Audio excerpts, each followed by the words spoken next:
Okey, Assalamualaikum dan selamat pagi saya ucapkan kepada semua penonton-penonton yang menyaksikan kita pada hari ini. Assalamualaikum. Pembuka bicara, Allahumma salli ala Sayyidina Muhammad, Allahumma salli ala Sayyidina Muhammad, Allahumma salli ala Sayyidina Muhammad wa ala ali Sayyidina Muhammad. Segala puji dan syukur kepada Allah Subhanahu wa taala. Salam Syawal. Saya ucapkan kepada penonton-penonton keluarga besar Tanyalah Ustaz, biar tahu jangan keliru, istimewa pada hari ini untuk sambutan Syawal pada tahun 2022.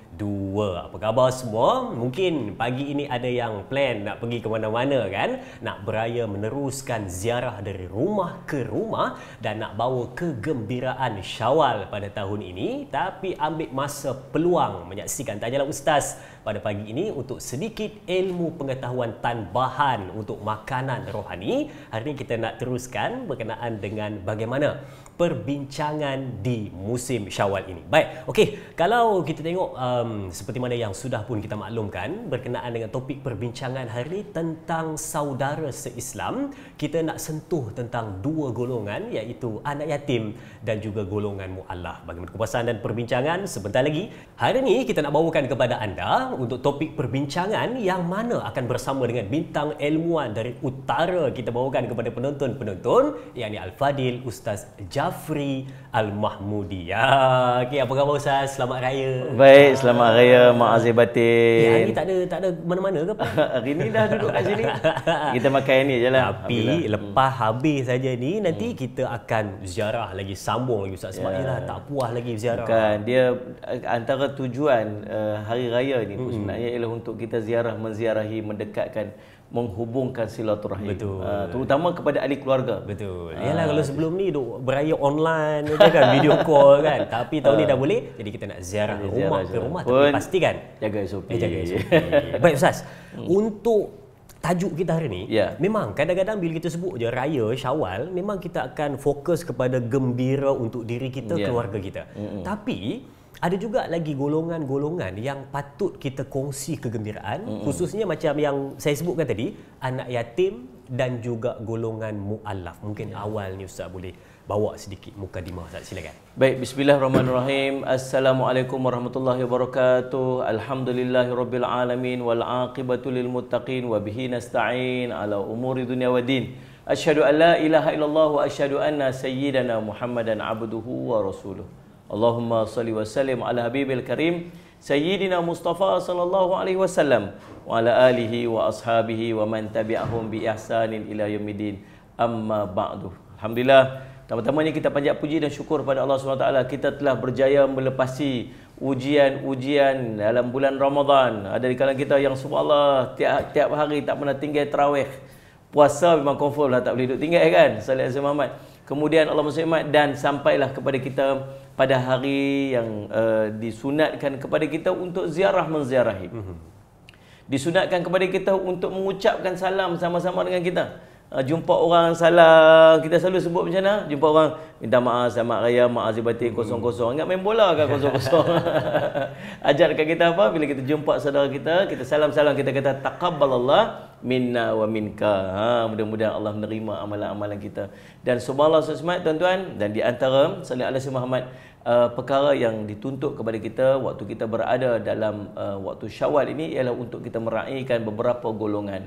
Nabi SAW sebut, man kana yu'minu billahi wal yawmil akhir falyukrim dhaifah. Barang siapa yang beriman kepada Allah dan Rasul, hendaklah dia memuliakan tetamu-tetamunya.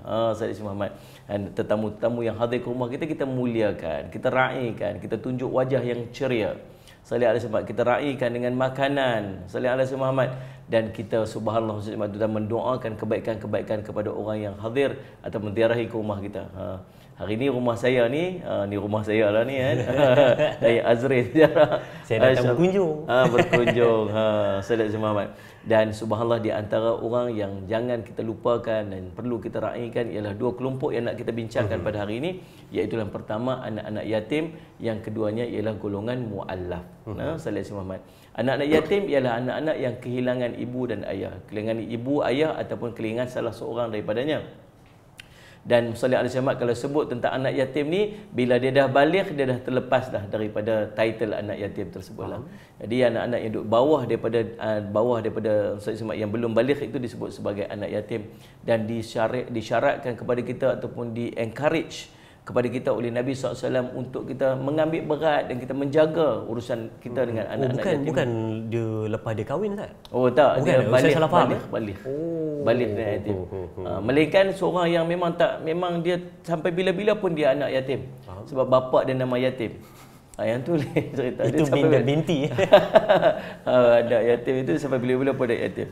Tapi subhanallah, saya syamat kalau anak yatim dia balik saja, maka dia terlepaslah daripada saya syamat disebut sebagai anak yatim tu. Dan bahkan Nabi SAW sangat suruh kita untuk menjaga anak-anak yatim tersebut, sehingga Nabi SAW sebut kafilul yatimi lahu ali ghairihi ana wa huwa kahataini fil jannah.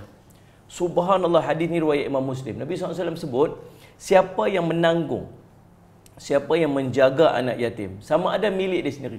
Apa maksud anak yatim milik dia? Anak yatim milik dia ni maksud daripada ahli keluarga dia. Faham?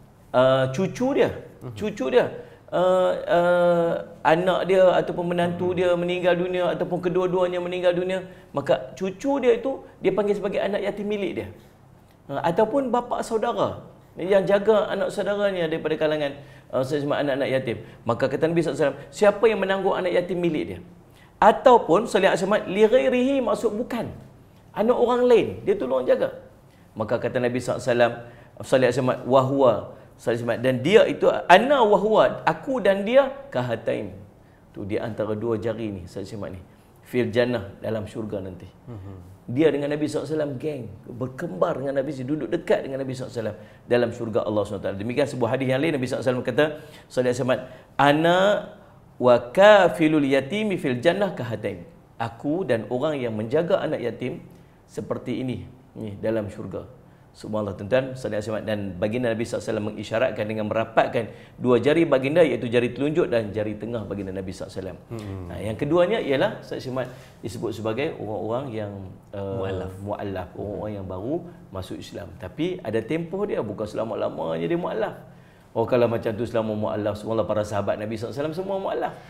Semua masuk Islam kan? Ada tempoh dia. Nanti kita akan bincangkan sebentar lagi. Subhanallah, cumanya saya apa yang nak kita fokuskan pada perbincangan kita dalam Salih Alaihi Muhammad Naila Ustaz pada hari ini ialah bagaimanakah tuntutan, apakah keperluan kita dalam keadaan kita nak meraihkan dua kelompok sangat istimewa, iaitu anak yatim dan juga subhanallah golongan mu'allaf. Baik, tadi Ustaz ada baca berkenaan dengan hadis yang mana orang yang jaga anak yatim ni macam ini rapat dengan Nabi Muhammad SAW, yang tu pun menunjukkan Nabi Muhammad ni betul-betul sayang dan cinta pada anak yatim. Okay, kita fokus pada anak yatim dululah.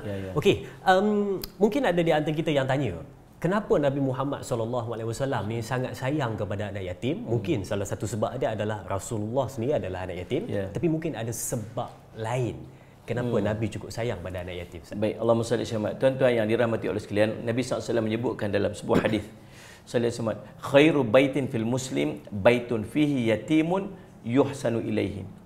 Sebaik-baik rumah yang daripada kaum muslimin, sebaik-baik rumah kaum muslimin, sallallahu alaihi Muhammad, yang ada dalamnya, sebaik-baik rumah daripada kaum muslimin ialah yang rumah yang terdapat di dalamnya anak-anak yatim yang dilayan dengan baik. Pasal apa Nabi SAW suruh sangat kita jaga anak yatim ni? Ini menunjukkan keindahan Islam. Keindahan Islam.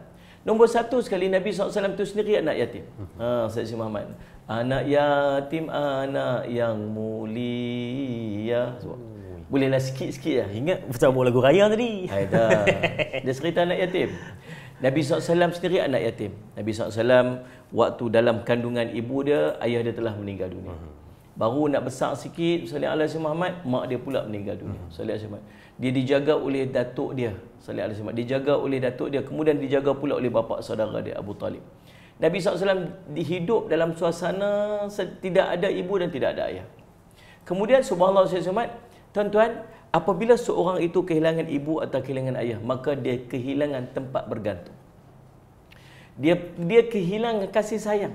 Tak sama seorang anak yang ada ibu, ada ayah nak dibandingkan dengan anak-anak yang tidak ada ibu, tidak ada ayah, apatah lagi kalau tidak ada kedua-duanya. Subhanallah, di manakah tempat dia nak meluahkan kasih sayang, nak mengharapkan belayan, nak mengharapkan cuma kata-kata lontaran-lontaran kata-kata yang menyejukkan, menyedakkan hati bila dia berada dalam kesusahan. Sama tak salih ala Sayyidina Muhammad, anak orang, perkataan kita kepada anak yang bukan daripada kandungan, daripada lahir daripada kandungan kita sendiri? Tak sama tuan-tuan. Walau macam mana keadaan pun kita tak akan mampu untuk meletakkan dia sama. Tetapi kalau ada orang yang mampu untuk meletakkan dia sama macam anak kita, orang ni kata Nabi SAW ni seperti ini dalam syurga dengan dia. Dan dia merupakan rumah-rumah yang paling istimewa di sisi Allah Subhanahu Wa Taala. Sebaik-baik rumah yang dalam rumah itu ada anak yatim yang dia jaga dengan baik. Sebab apa tuan-tuan? Sebab anak diperlukan kepada perhatian. Tapi betul lah Ustaz. Saya bila Ustaz tu sebut tu, saya pun mula terfikir. Kan? Otak pun dia mula untuk berfungsi, berfikir kan. Yalah, aku yang kaya ada kat depan. Itu saya dah tengok kan tadi kan. Tapi saya tak apa, kita tunggu iklan. Okay. Tapi saya dah tengok kan. Saya kata betul lah macam Ustaz cakap. Mana ada orang yang senang-senang nak buat, orang yang bukan daripada keluarga dia, anak dia sendiri, tiba-tiba dia nak panggil ataupun dia nak nasihat, dia nak layan macam anak dia sendiri. Ui, susah. Tapi kalau siapa boleh buat tu, maknanya dia mempunyai satu hati yang tulus dan ikhlas. Betul. Oh, itulah kan. Tapi Ustaz, rentetan daripada soalan tadi kan. Nabi Muhammad sangat sayang kepada anak yatim. Sangat sayang, sangat cinta, dan orang yang baik kepada anak yatim pun Nabi Muhammad sayang. Tapi kalau kita tengok hari ni, ada orang yang dia ni di mulut dia sebut, aku ni sayang pada anak yatim, aku memang nak ikut apa Nabi kata, layan baik anak yatim. Tapi dia hanya di mulut dia tahu, tapi bila mana ada depan dia buat tak tahu je. Macam tu Ustaz? Betul lah Ustaz Jumat. Nabi SAW isyaratkan kepada kita, bila kita jumpa dengan anak yatim ni, apa kita buat? Kita gosok kepala dia. Gosok kepala dia. Gosok kepala ni tuan-tuan, salih ala Sayyidina Muhammad, dia satu perbuatan untuk memberikan ketenangan. Tenang jiwa budak tu. Bila kita gosok kepala dia, menunjukkan bahawa kita mengambil berat tentang dia. Azrin, perasan tak? Dulu para sahabat Nabi SAW ramai yang syahid dalam medan perang. Bila keluar daripada keluar ke medan perang, salih ala Sayyidina Muhammad, ramai di kalangan sahabat-sahabat yang syahid. Waktu perang Uhud sendiri pun, subhanallah, 70 daripada kalangan sahabat syahid. Kemudian perang-perang yang berlaku kemudian, berapa ramai di kalangan sahabat syahid. Bila sahabat-sahabat ni syahid, akan ada di kalangan mereka anak-anak yatim. Pernah tak Azrin dengar dulu, yang kita baca daripada hadis, adanya rumah anak-anak yatim di Madinah, rumah penempatan anak yatim di Mekah, rumah penempatan, ada baca sejarah tak? Tak ada. Sebab apa? Sebab waktu tu tanggungjawab untuk menjaga anak yatim ini memang sungguh-sungguh diambil oleh orang Islam. Dan sepatutnya macam tu. Sepatutnya tak perlu ada pun rumah anak-anak yatim.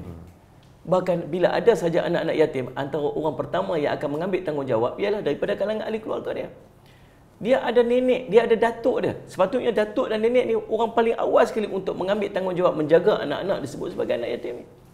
Kalau tak ada datuk, tak ada nenek, bapa-bapa saudara ni lah yang akan mengambil tanggungjawab untuk menjaga anak yatim tu. Sebab tu bahagian-bahagian daripada faraid ini lebihkan kepada orang lelaki-lelaki, sebab orang lelaki-lelaki akan mengambil tanggungjawab bukan sekadar anak dia, tetapi juga anak-anak daripada kalangan ahli keluarga dia yang meninggal dunia, yang dalam kesusahan, untuk dia mengambil tanggungjawab untuk memelihara.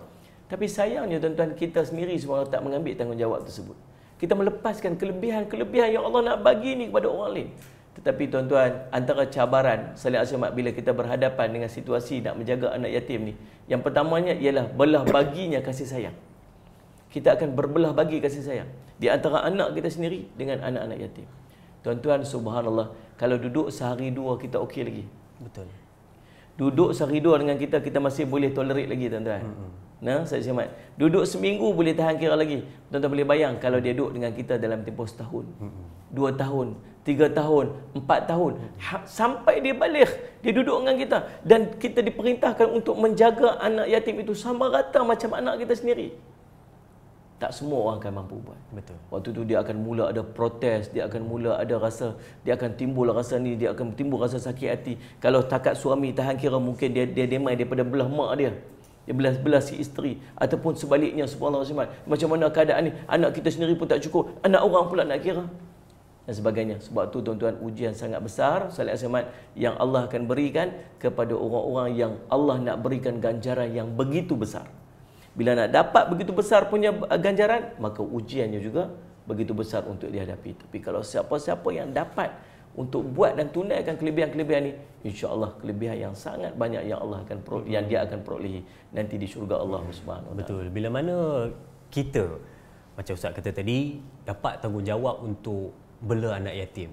Okey, mungkin kita punya adik-beradik ke ataupun orang luar sendiri, kita dapat tanggungjawab untuk bela.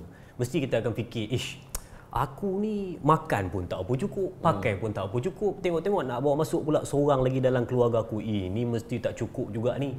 Macam ni kita nak yakin kan Ustaz orang yang dia kata 50-50 lah, kalau aku nak bela ni mungkin tak mampu ni. Macam ni kita nak yakinkan dia yang Allah akan bagi rezeki pada dia bila mana dia tolong bela anak yatim. Nombor satu sekali, salih alaihi Muhammad, iman kepada Allah. Apa-apa janji yang Allah nak berikan, yang Allah janjikan dan Nabi SAW janjikan, Allah man asdaqa minallahi haditha. Perkataan siapakah yang lebih benar daripada perkataan Allah SWT? Dan benda-benda ni semua benda-benda iman, benda-benda yang tuan-tuan tak akan nampak. Cerita tentang syurga, cerita tentang duduk dengan Nabi SAW yang syurga, kelebihan-kelebihan syurga, gandaan pahala, gandaan rezeki yang Allah berikan kepada tuan-tuan, kita tak akan nampak melainkan dengan iman yang sempurna. Yang kedua tuan-tuan, subhanallah, salli ala Sayyidina Muhammad, Muhammad salli Sayyidina Muhammad. Tuan-tuan, Nabi SAW menjanjikan kelebihan-kelebihan. Nabi seorang sahabat tanya, ya Rasulullah, ayu islami khairan? Orang Islam macam mana yang paling baik sekali? Maka Nabi SAW jawab, Allahumma salli ala Sayyidina Muhammad, Allahumma salli ala Sayyidina Muhammad, it'amut ta'am, orang yang suka bagi makan. Kalau kita bagi makan, ada orang duduk breakfast pagi-pagi, kita pun sampai-sampai semak tengok ada orang duduk makan, kita pun beritahu. Bukan Ramadan kan? Bukan Ramadan. Bukan bulan Ramadan. Kita usah Syawal hari ni. Dia pergi beritahu dekat kaunter kan. Dia beritahu, tu meja tu saya bayar. Tak kenal pun. Tak kenal. Meja tu saya bayar lah. Tengok geng-geng ketayak pakai kopiah, geng pakai masjid. Saya cakap, meja tu saya bayar. Berapa semua tu? Saya pun kira-kira RM84. Oi, mahalnya. Dia bungkus sekali. Cancel, tukar meja lain. Meja ni pula. Cari yang sikit. Rezeki. Cari yang sikit. Tak apa walaupun sikit. Orang yang bagi orang makan ni, dia subhanallah, dia orang yang sebaik-baik umat Islam. Dan Nabi SAW sebut tentang kelebihan-kelebihan orang yang bagi orang makan. Sallallahu alaihi wasallam. Tuan-tuan, orang yang nak kita bagi orang makan ni, duduk dalam rumah kita yang nama dia anak yatim. Allah sebut dalam Quran, Allahumma salli ala Sayyidina Muhammad, salli ala Sayyidina Muhammad, Allahumma salli ala Sayyidina Muhammad, fa ammal yatima fala taqhar. Dan kepada anak-anak yatim ni, janganlah kamu berlaku kasar kepadanya, salli ala Sayyidina Muhammad. Buat lembut-lembut, jaga, bagi dia makan, subhanallah, jaga pelihara dia, bagi dia pakai yang sempurna. Satu hari nanti kalau dia jadi alim ulama, dia jadi orang hebat apa semua pahala kita nak tumpang. Kan? Salli ala Sayyidina Muhammad. Tuan-tuan, yang keduanya, doa. Kalau kita buat baik dengan orang doa dekat kita, subhanallah, doa dia sangat mustajab. Tuan-tuan boleh bayang tak, dia yang tidak ada ibu dan ayah, dia nak harap siapa? Tak ada tempat dia nak luahkan perasaan. Tiba-tiba ada orang yang ambil berat daripada dia, jaga pakaian dia, jaga makan dia. Mungkin tuan-tuan, yang kita akan dapat ialah doa-doa dia yang ikhlas. Dia duduk mengadu malam-malam, ya Allah, aku tak ada siapa-siapa, ya Allah. Mak ayah aku tak ada, ya Allah. Tapi ada orang ni yang duk jaga aku, ya Allah, yang bagi aku makan, yang jaga hati aku, yang apa semua. Ya Allah, berilah kebaikan-kebaikan kepadanya. Kalau tidak budak tu berdoa sebab dia tu kecil lagi, paling tidak tuan-tuan akan mendapat doa-doa yang baik daripada para malaikat. Subhanallah. Tuan-tuan, cuma macam mana kita nak didik hati kita ni untuk yakin dengan benda-benda ni? Yang ketiganya tuan-tuan, subhanallah, kita bersedekah banyak. Daripada harta kita yang kita peruntukkan untuk jaga dan didik anak-anak yatim tu. Sallallahu alaihi wasallam. Dan Nabi kata apa? Takkan berkurang harta orang sedekah. Takkan berkurang harta orang sedekah. Bahkan Allah cerita, Allah akan gandakan dengan 700 kali ganda. Allah kata, aku akan gantikan dengan yang lebih baik bila kita bersedekah. Tuan-tuan, subhanallah, Sayyidina Muhammad. Kadang-kadang kita duk fikir nak sedekah, kesian dekat orang dekat Kemboja kesian dekat orang dekat apa ni, Sayyidina dekat Zimbabwe kesian orang dekat Morata kita duk fikir jauh-jauh. Tapi kita terlupa dalam kawasan kita sendiri ni berapa ramai orang-orang yang memerlukan, dan mungkin daripada kalangan itu ialah ataupun cucu kita, ataupun anak saudara kita, ataupun daripada kalangan ahli keluarga kita yang sangat memerlukan, dan mereka adalah anak-anak yatim. Tapi Kenapa kita tak utamakan? ya betul. Kenapa kita tak utamakan? Tapi bila mana saya dengar Ustaz punya perkongsian, penceritaan ni, dia datang satu sebab yang nak bawa kepada semangat untuk saling membantu di antara satu sama lain. Bukan sebab yang sedih, tapi sebab yang nak membantu sayu yang ada line-line kegembiraan itu. Tapi tak apa Ustaz, kita nak bagi ruang untuk penonton-penonton dan Ustaz untuk berehat seketika. Kita akan kembali selepas ini bersama Tanyalah Ustaz Istimewa Syawal. Berehat seketika, jangan ke mana-mana.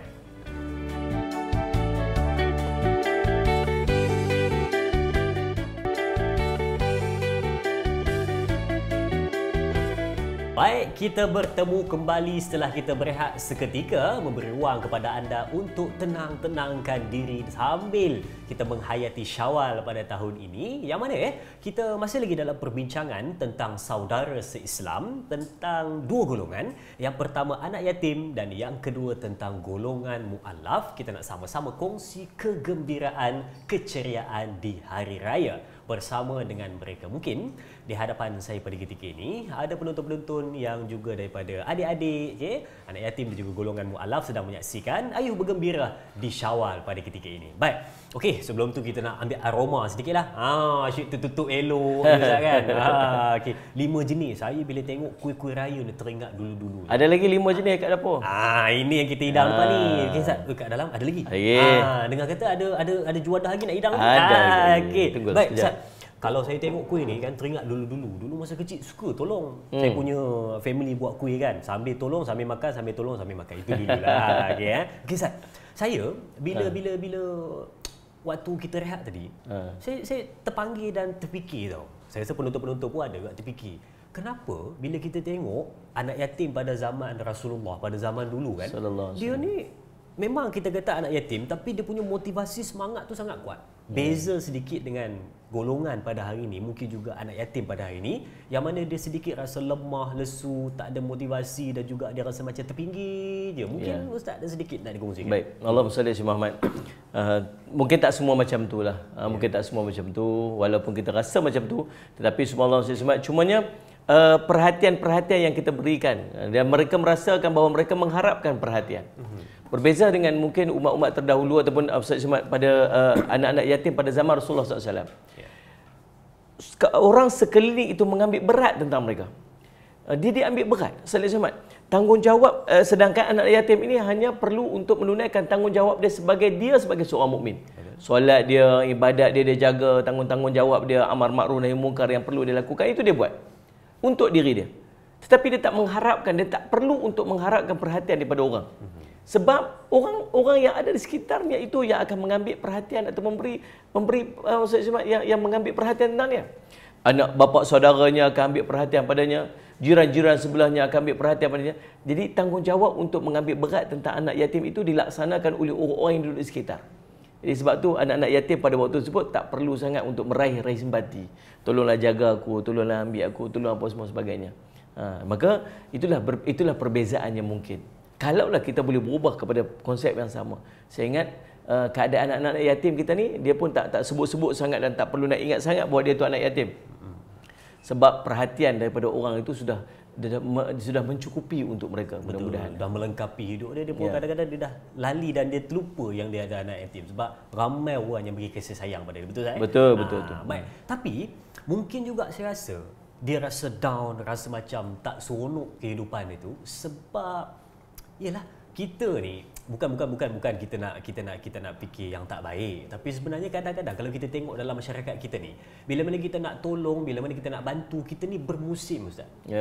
Bulan Ramadan, bulan Syawal memang kita banyak bagi pada anak yatim, banyak kita bantu, bagi keceriaan, tapi dalam bulan selain daripada Syawal dan Ramadan, dia dah suram, dia dah tak ada. Mungkin sebab tu juga aku Ustaz.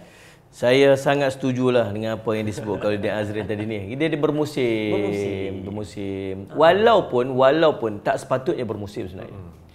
Tanggungjawab kita untuk menjaga, memelihara, memandang pada anak yatim ni kita kena buat setiap hari. Tuan-tuan boleh bayang tak? Boleh bayang tak kita duduk dalam posisi itu? Boleh bayang tak anak-anak kita duduk dalam posisi itu? Tak mustahil kan, Ustaz Muhammad? Kita bagi sepenuh kasih sayang pada anak-anak kita. Salli alaihi wasallam.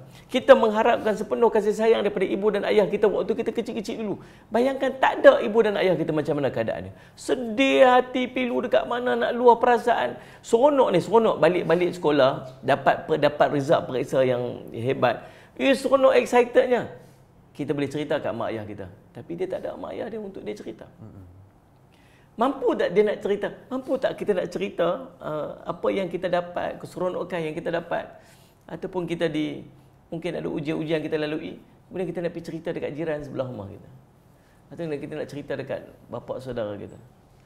Ataupun waktu tu disebabkan mak ayah kita tak ada, kita hanya akan memendam perasaan itu. Perasaan itu akan membongkar dalam hati kita, kita hanya mampu untuk menangis seorang-seorang dalam bilik. Tapi itu yang dilalui oleh anak-anak yatim. Salli alaihi wasallam. Tuan-tuan, Allahumma salli alaihi Muhammad. Maka peranan-peranan orang-orang di sekitar ni, kita kena ambil tanggungjawab ni pada sepanjang masa, setiap masa. Sedih bukannya sedih sekali-sekala. Sedihnya bukan ada time. Sedih ni dia boleh datang pada bila-bila masa kepada anak-anak tersebut. Rasa suka untuk dia berkongsi kegembiraan dia bukannya berkala. Boleh jadi pada bila-bila masa. Maka tanggungjawab kita ialah untuk memastikan pada setiap masa kita berikan perhatian kepada mereka. Patutnya macam tu. Tetapi subhanallah, tuan-tuan saya semat, tapi sifat kita ni suka bermusim. Bulan Ramadan, Salli alaihi wasallam kita panggil dia, kita raih. Bulan Syawal kita raih dia. Tapi paling tidak tuan-tuan, paling tidak ada juga Ramadan dan Syawal untuk kita raihkan. Paling tidak. Jangan sampai satu hari nanti kita terpaksa buat satu hari anak yatim untuk kita raih. Sebab orang dah mula tak kisah tentang anak yatim. Jangan sampai tahap jadi macam tu. Tapi kalau tuan-tuan nak raih juga anak yatim, tuan-tuan tolong raih betul-betul ni. Jadi saya nak pesan juga. Kalau kita buat majlis meraihkan anak-anak yatim. Dia punya tajuk kat banner. Tajuk dia kat banner tu. End up dia apa? Anak-anak yatim beratur panjang-panjang. Anak-anak yatim terpaksa duduk makan di tembok-tembok. Tapi ada meja-meja VIP yang kita raihkan sungguh-sungguh. Tapi mereka ni bukan anak yatim. Mereka bukan anak yatim. Subhanallah. Tajuknya meraih anak yatim. Tapi anak yatim kita biarkan. Tuan-tuan, kalau tuan-tuan nak buat, tuan-tuan raih sungguh-sungguh. Tuan-tuan letak meja, letak VIP table untuk mereka yang di-serve. Anak-anak yatim memang kita raihkan macam tu. Supaya kalau betul tuan-tuan nak raih anak yatim, tuan-tuan raihkan dengan yang sepatutnya. Salli alaihi wasallam. Ya tuan-tuan, jadi sepatutnya, kesimpulannya, sepatutnya memang anak yatim diraihkan sepanjang masa. Tetapi subhanallah, adanya momen-momen tertentu yang kita raihkan secara bermusim ini pun, itu pun satu kebaikan. Yang paling tidak, ada waktu-waktu tertentu yang kita ingat kepada anak yatim. Wallahu a'lam. Betul. Momen-momen tertentu tu kan. Ada juga Ramadan dan Syawal untuk kita tunjuk kita punya kasih sayang pada anak yatim. Betul tak? Betul, betul. Baik. Tadi kalau penonton-penonton ingatlah kan, dekat awal tadi kita ada sebut, bukan kita, Ustaz ada sebut tadi, berkenaan dengan hari ni banyaknya rumah-rumah anak yatim yang dibina untuk jaga, untuk bagi kasih sayang pada anak yatim. Yalah, daripada dia duduk dalam keadaan tak tahu nak pergi mana, ada rumah anak yatim untuk bantu mereka dalam keadaan nak bagi kasih sayang yang sebaiknya, pendidikan juga. Baik. Kita bawa satu contoh, kita bawa satu contoh mudah, simple, senang faham. Baik. Dia bila mana contoh perginya mak dan ayah dia, tiba-tiba ada family dia nak ambil. Ada family dia nak ambil, dia pun dah rasa macam, oh aku nak pergi ke rumahku, syurgaku. Tapi bila mana masuk saja, na'udzubillah, terjadinya satu benda yang difikir, oh ini bukan syurgaku, tapi ini adalah satu tempat yang sangat-sangat perik bagi dia. Jadi kita kata, oh letak rumah anak yatim ni satu benda yang sangat-sangat sedih katanya. Tapi bila kita tengok balik, bila kita bawa ke rumah dalam keadaan menyakitkan dia, adakah lebih elok kita letak dia di pusat jagaan anak yatim? Itu lebih baik untuk dia, Ustaz. Mungkin sedikit pandangan. Yalah, sepatutnya siapa yang patut menjaga anak-anak yatim ni ialah daripada kalangan ahli keluarga.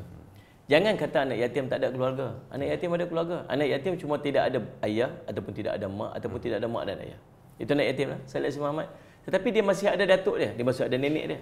Dia masih ada bapa saudara dia, dia masih ada ahli keluarga dia.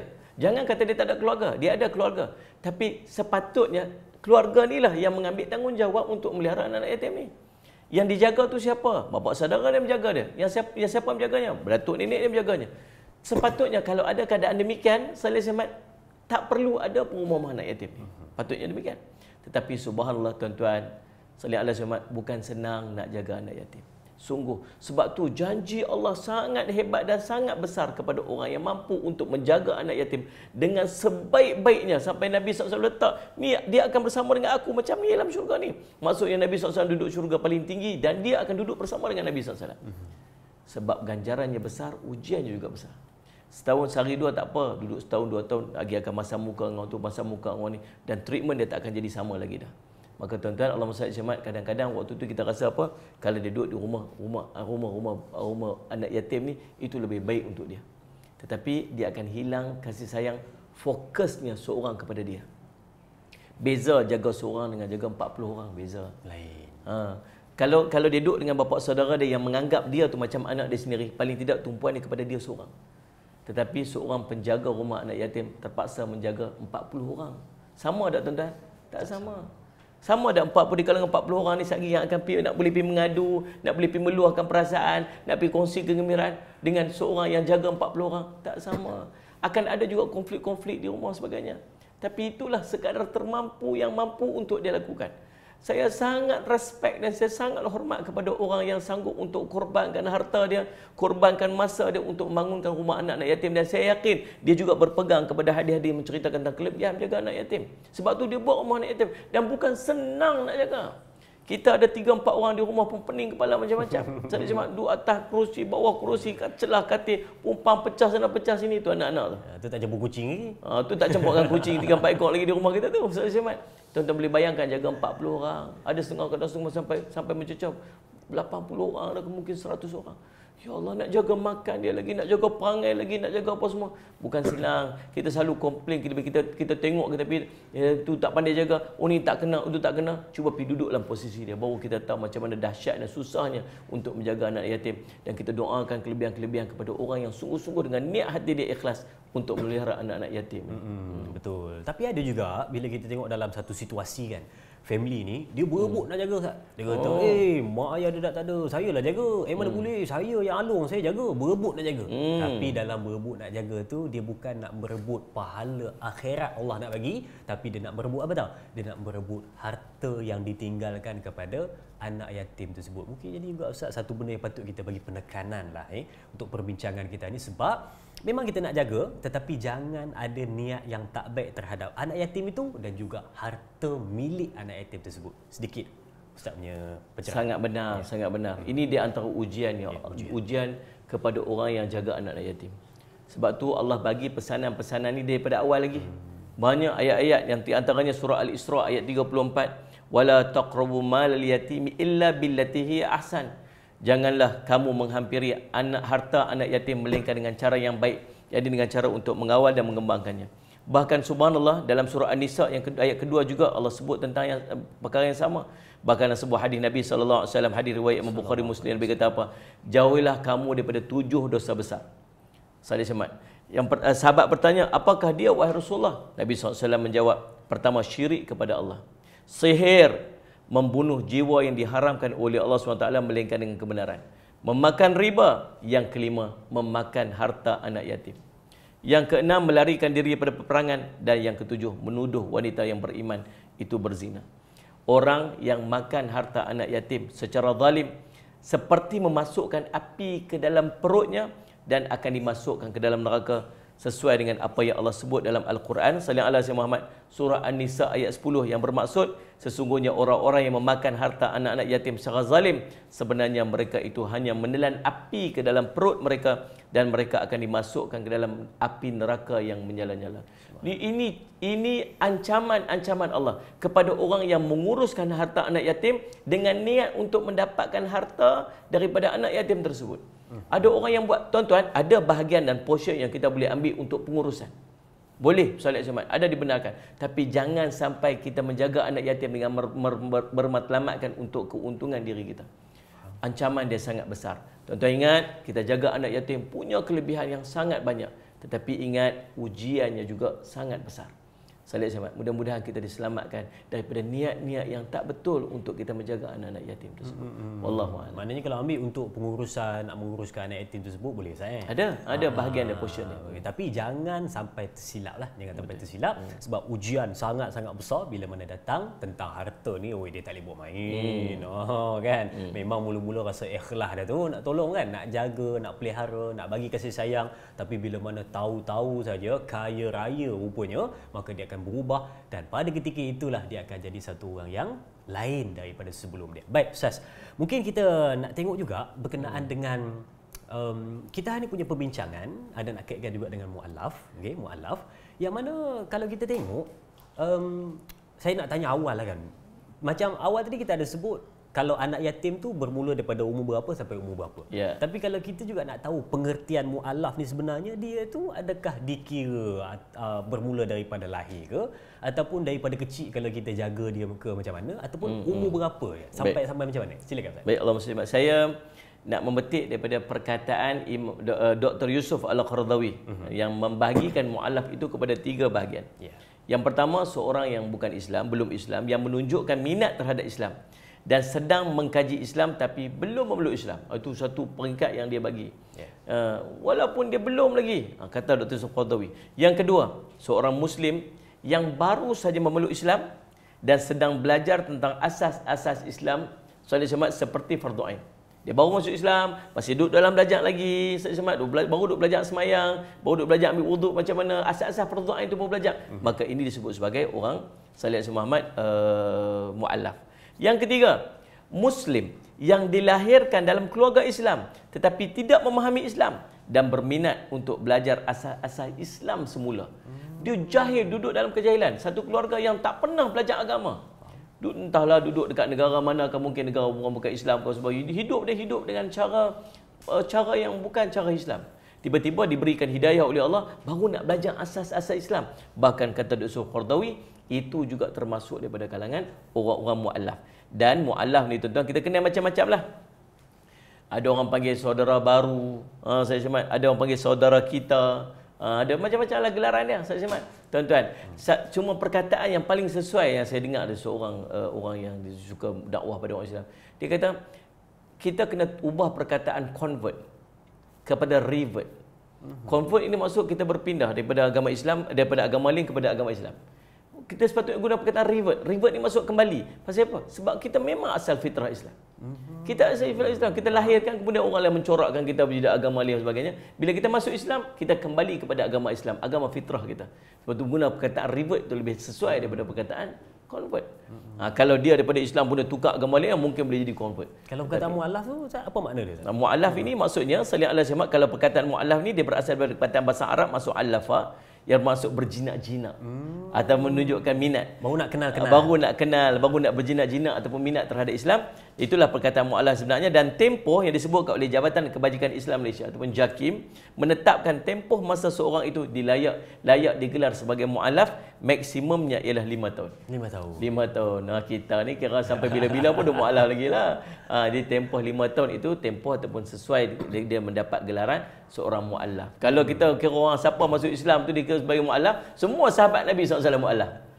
Majoriti sahabat Nabi SAW mu'allaf. Dia tak patut macam tu. Tapi saya ada satu soalan lah. Dia simple je tapi mungkin ada orang dia jadi tanda tanya juga. Dia ni contoh ada satu orang budak ni, mak ayah dia dah meninggal. Okay, mak ayah dia bukan Islam, dia lahir dalam bukan Islam. Mak ayah dia meninggal, maka kita pun ambil jaga. Jadi macam anak yatim juga lah tu kan. Kita ambil jaga jadi anak angkat. Kita besarkan dia, kita bagi dia didikan agama, dia besar sampai dia besar dia pun seorang Islam lah. Adakah dia tu juga mu'allaf tak? Itu tak dikira sebagai mu'allaf. Bukan Sebab hidup dia dalam Islam. Dia dibesarkan dengan suasana Islam. Salih Syamat, dia bukan syarat. Maksudnya kalau anak yang macam tu dia memang besar dalam Islam, dia tak perlu kepada syahadah lagi dah. Sebab dia memang Islam dah. Melainkan dia duduk dalam keadaan dia membesar dalam keadaan agama yang lain, kemudian dia keluarganya keluarga yang bukan Islam, tiba-tiba mak ayah dia meninggal dunia, kemudian dia masuk dengan kita dan kita ajar di Islam, itu lain cerita. Tetapi memang daripada awal, daripada kecil Ustaz Simat dia duduk dengan kita dan kita ajar dengan asas Islam, dia membesar dengan ajaran Islam sebagaimana diajar oleh kita, maka dia bukan lagi seorang mu'allaf. Betul. Kita faham yang tu sebenarnya. Sebab kadang-kadang kita kata bila mana lahir bukan Islam ni, kalau hidup Islam, itu kira mu'allaf lah sebenarnya. Kalau dia kecil tu maka tak ada Ustaz. Memang dia terus sebab kita lahir fitrah. Lahir fitrah. Terus kita ni memang Islam. Kita faham. Okey, ada soalan lagi saya nak kongsikan kepada Ustaz dan kita nak bawa kepada penonton-penonton, tapi kita nak beruang untuk berehat seketika. Kembali selepas ini bersama Tanyalah Ustaz, biar tahu jangan keliru.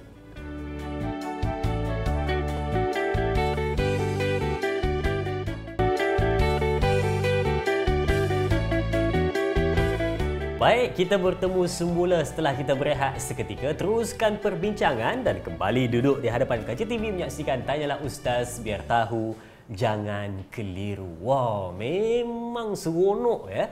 Bila mana kita santai-santai, raya-raya ni kan, duduk depan kaca TV, tengok perbincangan ilmu sambil makan kuih raya, sambil menghirup udara segar Syawal tahun 2022. Okey, tadi ya, kita dah selesai sedikit perbincangan tentang golongan yang pertama iaitu anak yatim. Ustaz, kita dah kongsikan tadi bagaimana pahala besar memelihara anak yatim, dan yang kedua, kita dah masuk pada perbincangan golongan yang kedua iaitu mualaf. Kita bincangkan pada hari ini, Ustaz dah kongsi pada kita tadi siapa sebenarnya yang disebut sebagai mualaf. Baik Ustaz, untuk kita teruslah pergi pada soalan seterusnya.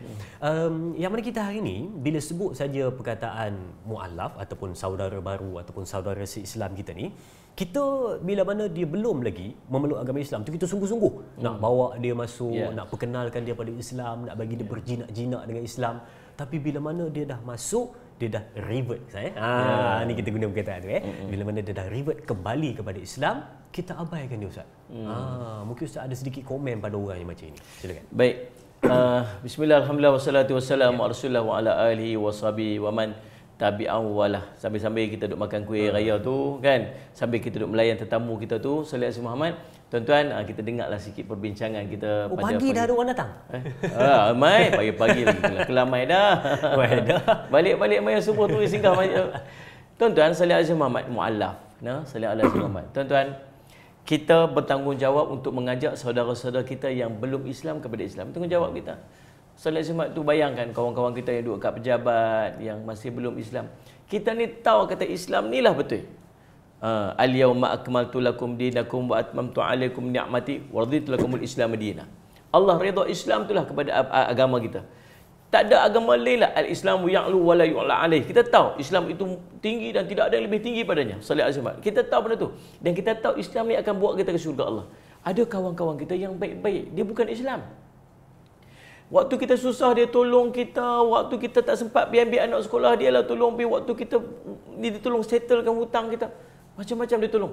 Tapi subhanallah, tuan-tuan bayanglah, kita biar dia duduk dalam keadaan kita tahu dia salah. Boleh jadi tak depan Allah nanti dia pergi mengadu dekat Allah. Dia kata, ya Allah, hari ni nak kena masuk neraka. Pasal apa? Pasal saya tak tahu tentang Islam. Kawan saya ni, dia baik dengan saya.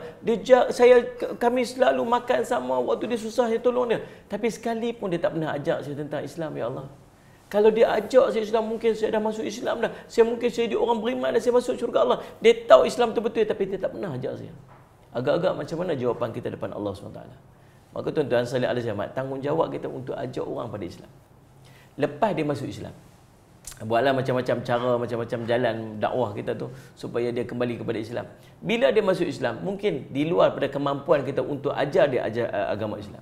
Kita tak reti nak ngajak dia, kita tak tahu macam mana cara nak ajak, nak didik, macam mana cara nak mengajak fardhu ain. Kita tak pandai sebab kita bukan ustaz. Tapi kita ni orang yang nak kawan-kawan kita masuk Islam. Lalu subhanallah, waktu ni peranan kita ialah untuk kita letakkan dia ataupun bawa dia untuk berjumpa dengan orang yang boleh membimbing dia kepada agama Islam. Jangan biar. Dia masuk Islam, biar aja kat dia. Pandai-pandailah, dah masuk Islam dah, pandai-pandailah lepas itu. Akhirnya apa jadi? Mungkin waktu itu dia sudah dibuang daripada keluarga dia sebab dia telah korbankan agama dia, tuan-tuan. Sayyid Muhammad. Mak ayah dia kata, aku tak boleh terima masuk Islam. Akhirnya mak ayah dia buang dia daripada keluarga. Sayyid Muhammad. Dan dia tak ada tempat lagi untuk bergantung, tak ada tempat lagi. Mungkin dia terpaksa diberhentikan kerja, macam-macam keadaan yang berlaku kepada orang yang berhijrah ataupun orang yang revert balik kepada Islam. Kita duduk baca benda-benda ni selalu, kita duduk tengok, jumpa kawan-kawan kita yang berhadapan dengan suasana-suasana macam ni. Waktu ni dia sangat memerlukan kepada perhatian. Tiba-tiba kita lepaskan dia. Dan apa yang berlaku waktu tu, mungkin dia kembali kepada agama dia yang sebelum ni. Subhanallah, tuan-tuan, waktu tu kita telah menanggung dosa yang sangat besar kena membiarkan sahabat kita untuk kembali kepada agama yang menyalahi kepada agama Islam. Tuan-tuan, saya cuma ditanggungjawab. Kalau kita tak mampu, maka kita pindahkan dia ataupun kita divert dia ataupun kita bawa dia kepada orang yang mampu untuk membimbing dia. Sekarang ni kita ada banyak jabatan-jabatan kerajaan, NGO yang membimbing sahabat-sahabat kita yang baru kembali kepada Islam. Sebab kalau kita tengok mereka yang baru kembali balik kepada Islam ni, dia bukan nakkan duit ke apa ke, bukan. Dia yang paling penting adalah sokongan daripada orang yang rapat dengan dia. Betul. Yang mana bawa dia berjinak kembali dengan Islam. Dia nakkan sokongan dan juga bantuan daripada sudut ni dia punya motivasi diri dan juga bagaimana dia nak bangkit kehidupan dia balik setelah dia bermula daripada bawah. Betul. Basic. Kan dia mula daripada bawah, dia nak bangkit balik, dia memerlukan sokongan yang sangat-sangat padu. Okey Ustaz. Satu benda yang kita nampak pada hari ini, bila mana kita sebut saja mu'allaf ataupun golongan baru, kita ni biasanya kita akan bawa dia dalam kehidupan kita, akan bawa dalam kita punya, yalah macam contoh kita raya hari ni kan, kita bawa dia datang rumah apa semua kan. Kita seronok ajak dia datang apa semua, kita nak bagi dia makan. Tapi contohlah kalau dia buat keraian dalam contoh dia punya family lah kan, keluarga dia kan, kita raikan juga sekali boleh pergi tak? Boleh kita. Baik, Allah SWT. Apa hukumnya kita pergi? Maksudnya apa hukumnya kita pergi ke tempat ataupun satu ataupun dia yang dah masuk Islam. Boleh tak dia nak pergi rumah mak ayah dia bila mak ayah dia sambut upacara-upacara ataupun kerajaan tertentu. Ada dua keadaan. Yang pertama dia panggil upacara keagamaan. Yang kedua ialah upacara kebudayaan. Dalam bab upacara budaya tak ada masalah apa. Sebab tu di kalangan sahabat-sahabat kita yang berbangsa Tionghoa ni, Ustaz Jamal, dia sambut tahun baru Cina. Maka apa dia buat? Dia pada tahun itu dia akan berhimpun ramai-ramai, makan dan sebagainya. Selagi tidak ada upacara-upacara keagamaan, selagi tidak ada makanan-makanan yang haram untuk dia makan, maka silakan, tak ada masalah apa-apa. Tetapi yang keduanya ialah upacara keagamaan, yang ini tak boleh. Ini tak boleh. Kita tak boleh tolerate dan kita tak boleh masuk dan kita tak boleh nak meraihkan upacara-upacara keagamaan tersebut. Makna kebudayaan okey, keagamaan tak boleh. Tetapi ingat, apabila seorang masuk Islam, dia tak terputus hubungan dia dengan mak ayah dia. Tak putus lah. Ibu dia yang melahirkan dia itu tetap ibu dia. Walaupun ibu dia tu beragama dengan agama yang lain. Ayah dia yang membesarkan dia itu tetap ayah dia. Bukan maksud bila dia masuk Islam, dia dah terputus hubungan ayah dengan ibu. Dah.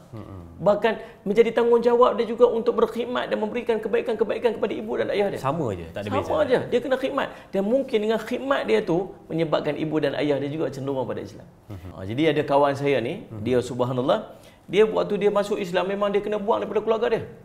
Keluarga dia tak terima dia lah. Dia sedih sangat.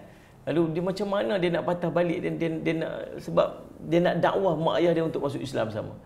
Akhirnya bila dia dapat anak, dia kahwin dengan seorang perempuan muslimah. Akhirnya dia dapat anak. Bila dapat anak ni, dia gunakan anak ni, cucu ni untuk tarik perhatian dia. Dia hantar cucu dia, ni cucu apa semua. Jadi rupa-rupanya datuk dengan nenek ni dia suka dekat cucu ni. Dekat bapak ni dia dah masuk Islam, dia tak mau sangat. Tapi cucu dia sayang. Dia gunakan cucu ni, hantar tiap-tiap minggu, hantar tiap minggu. Akhirnya takdir cerita, Ustaz Ismail Azri, bapak dia akhirnya masuk Islam. Sebab cucu tadi. Sebab dia makin dekat sampai dia berjumpa dia dakwah dia sebut tentang Islam.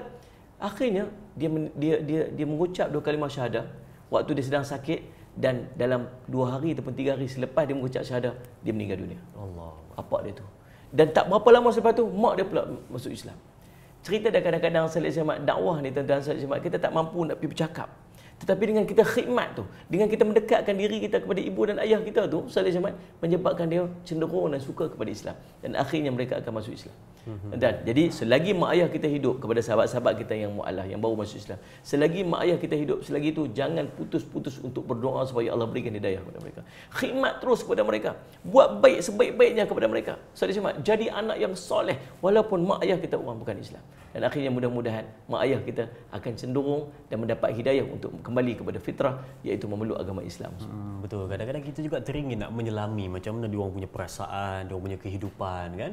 Yalah, macam Ustaz kata tadi kan, dibuang kerja, dibuang family, dibuang kawan, banyak lagi lah. Tapi macam mana dia orang punya motivasi tu sangat kuat, dia boleh teruskan kehidupan dalam keadaan apa pun yang berlaku, tapi tetap teguh nak jadi seorang Muslim yang sejati. Saya pernah dengar satu soalan macam juga cerita Ustaz tadi. Dia soalan tu memang susah Ustaz. Soalan tu dia kata, saya ni memang dah dibuang keluarga.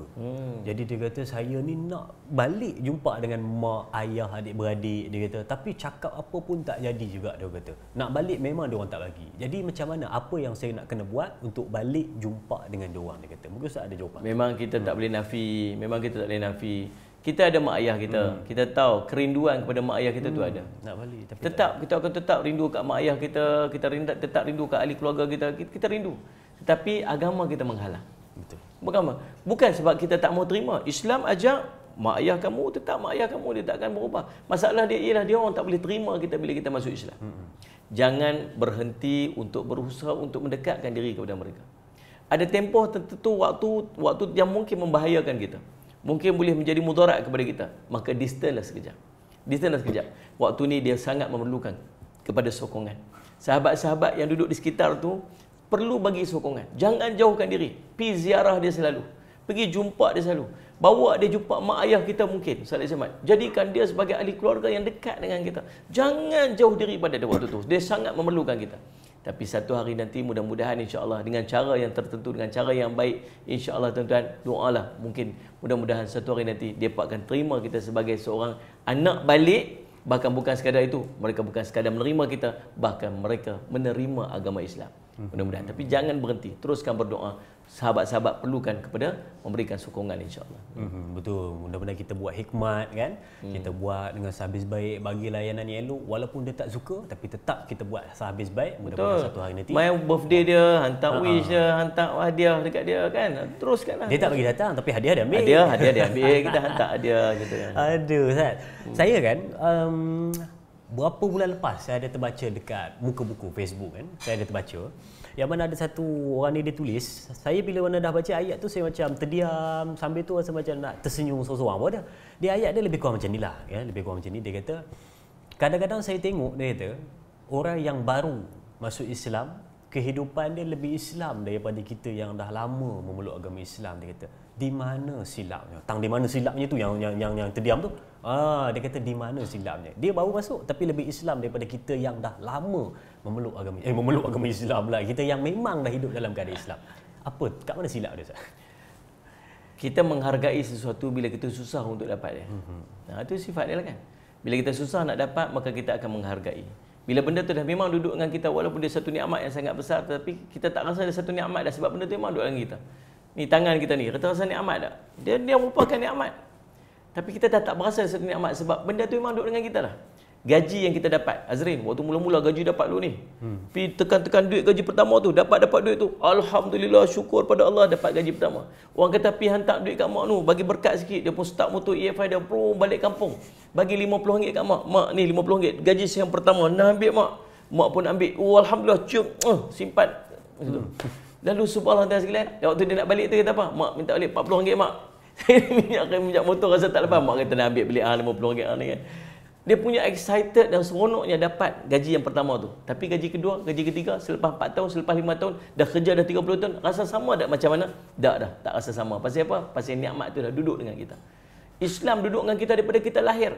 Dan nikmat yang terbesar yang kita ada ialah nikmat iman dan Islam. Kalau tak ada nikmat ni, apa pun tak jadi. Sedekah pilih 1 juta pun Allah tak kira. Tetapi dengan nikmat Islam, senyum dekat orang pun dah ada pahala. Salih alaihi wasallam, nikmat sangat besar dan melayakkan kita untuk masuk syurga Allah SWT. Tapi malangnya tuan-tuan, kita tak rasa kesusahan nak dapat Islam. Berbanding dengan sahabat-sahabat kita yang belum Islam, tuan-tuan, tiba-tiba dia masuk Islam. Bila masuk Islam, dia ditentang keluarga, dia dibuang kawan-kawan dah tak mau, dihilang kawan-kawan, dihilang keluarga, bahkan mungkin dihilang harta benda, mungkin dia terpaksa menyembunyikan diri, mungkin dihilang pekerjaan. Susahnya dapat. Maka bila susah dapat, dia sangat menghargai.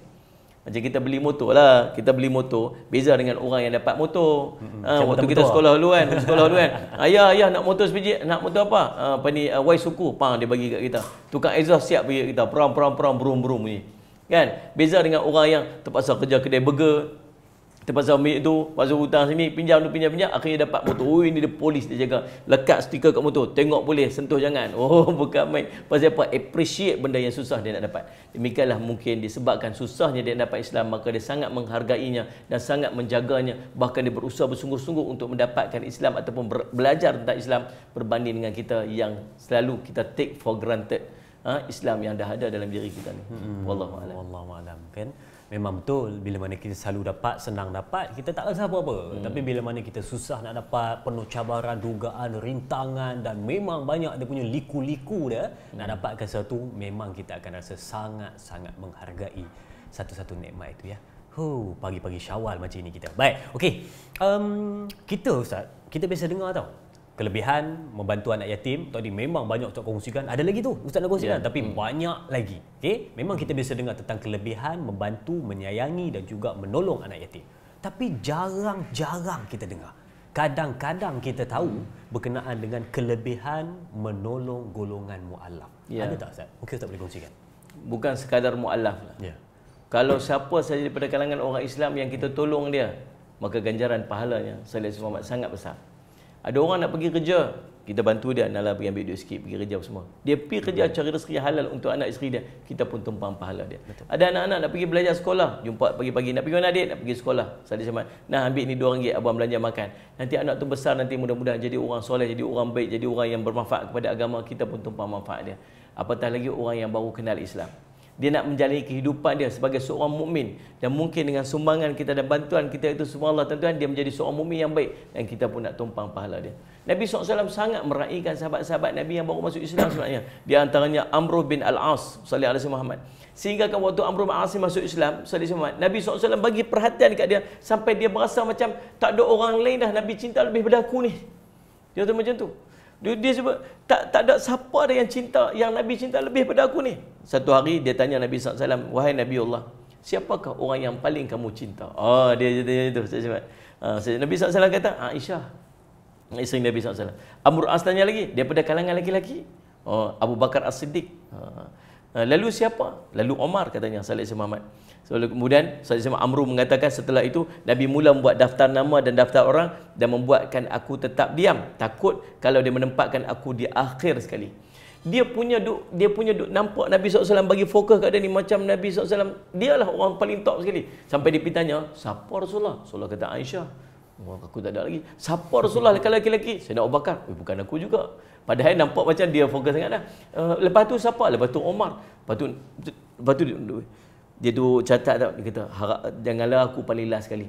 Nak beritahu bahawa subhanallah Nabi jawab ikhlas, betul-betul Nabi tak tipu. Tetapi perhatian Nabi SAW berikan kepada sahabat-sahabat yang baru meluk Islam ni, seolah macam dia rasa macam tak ada orang yang lebih dia cinta lebih daripada dia.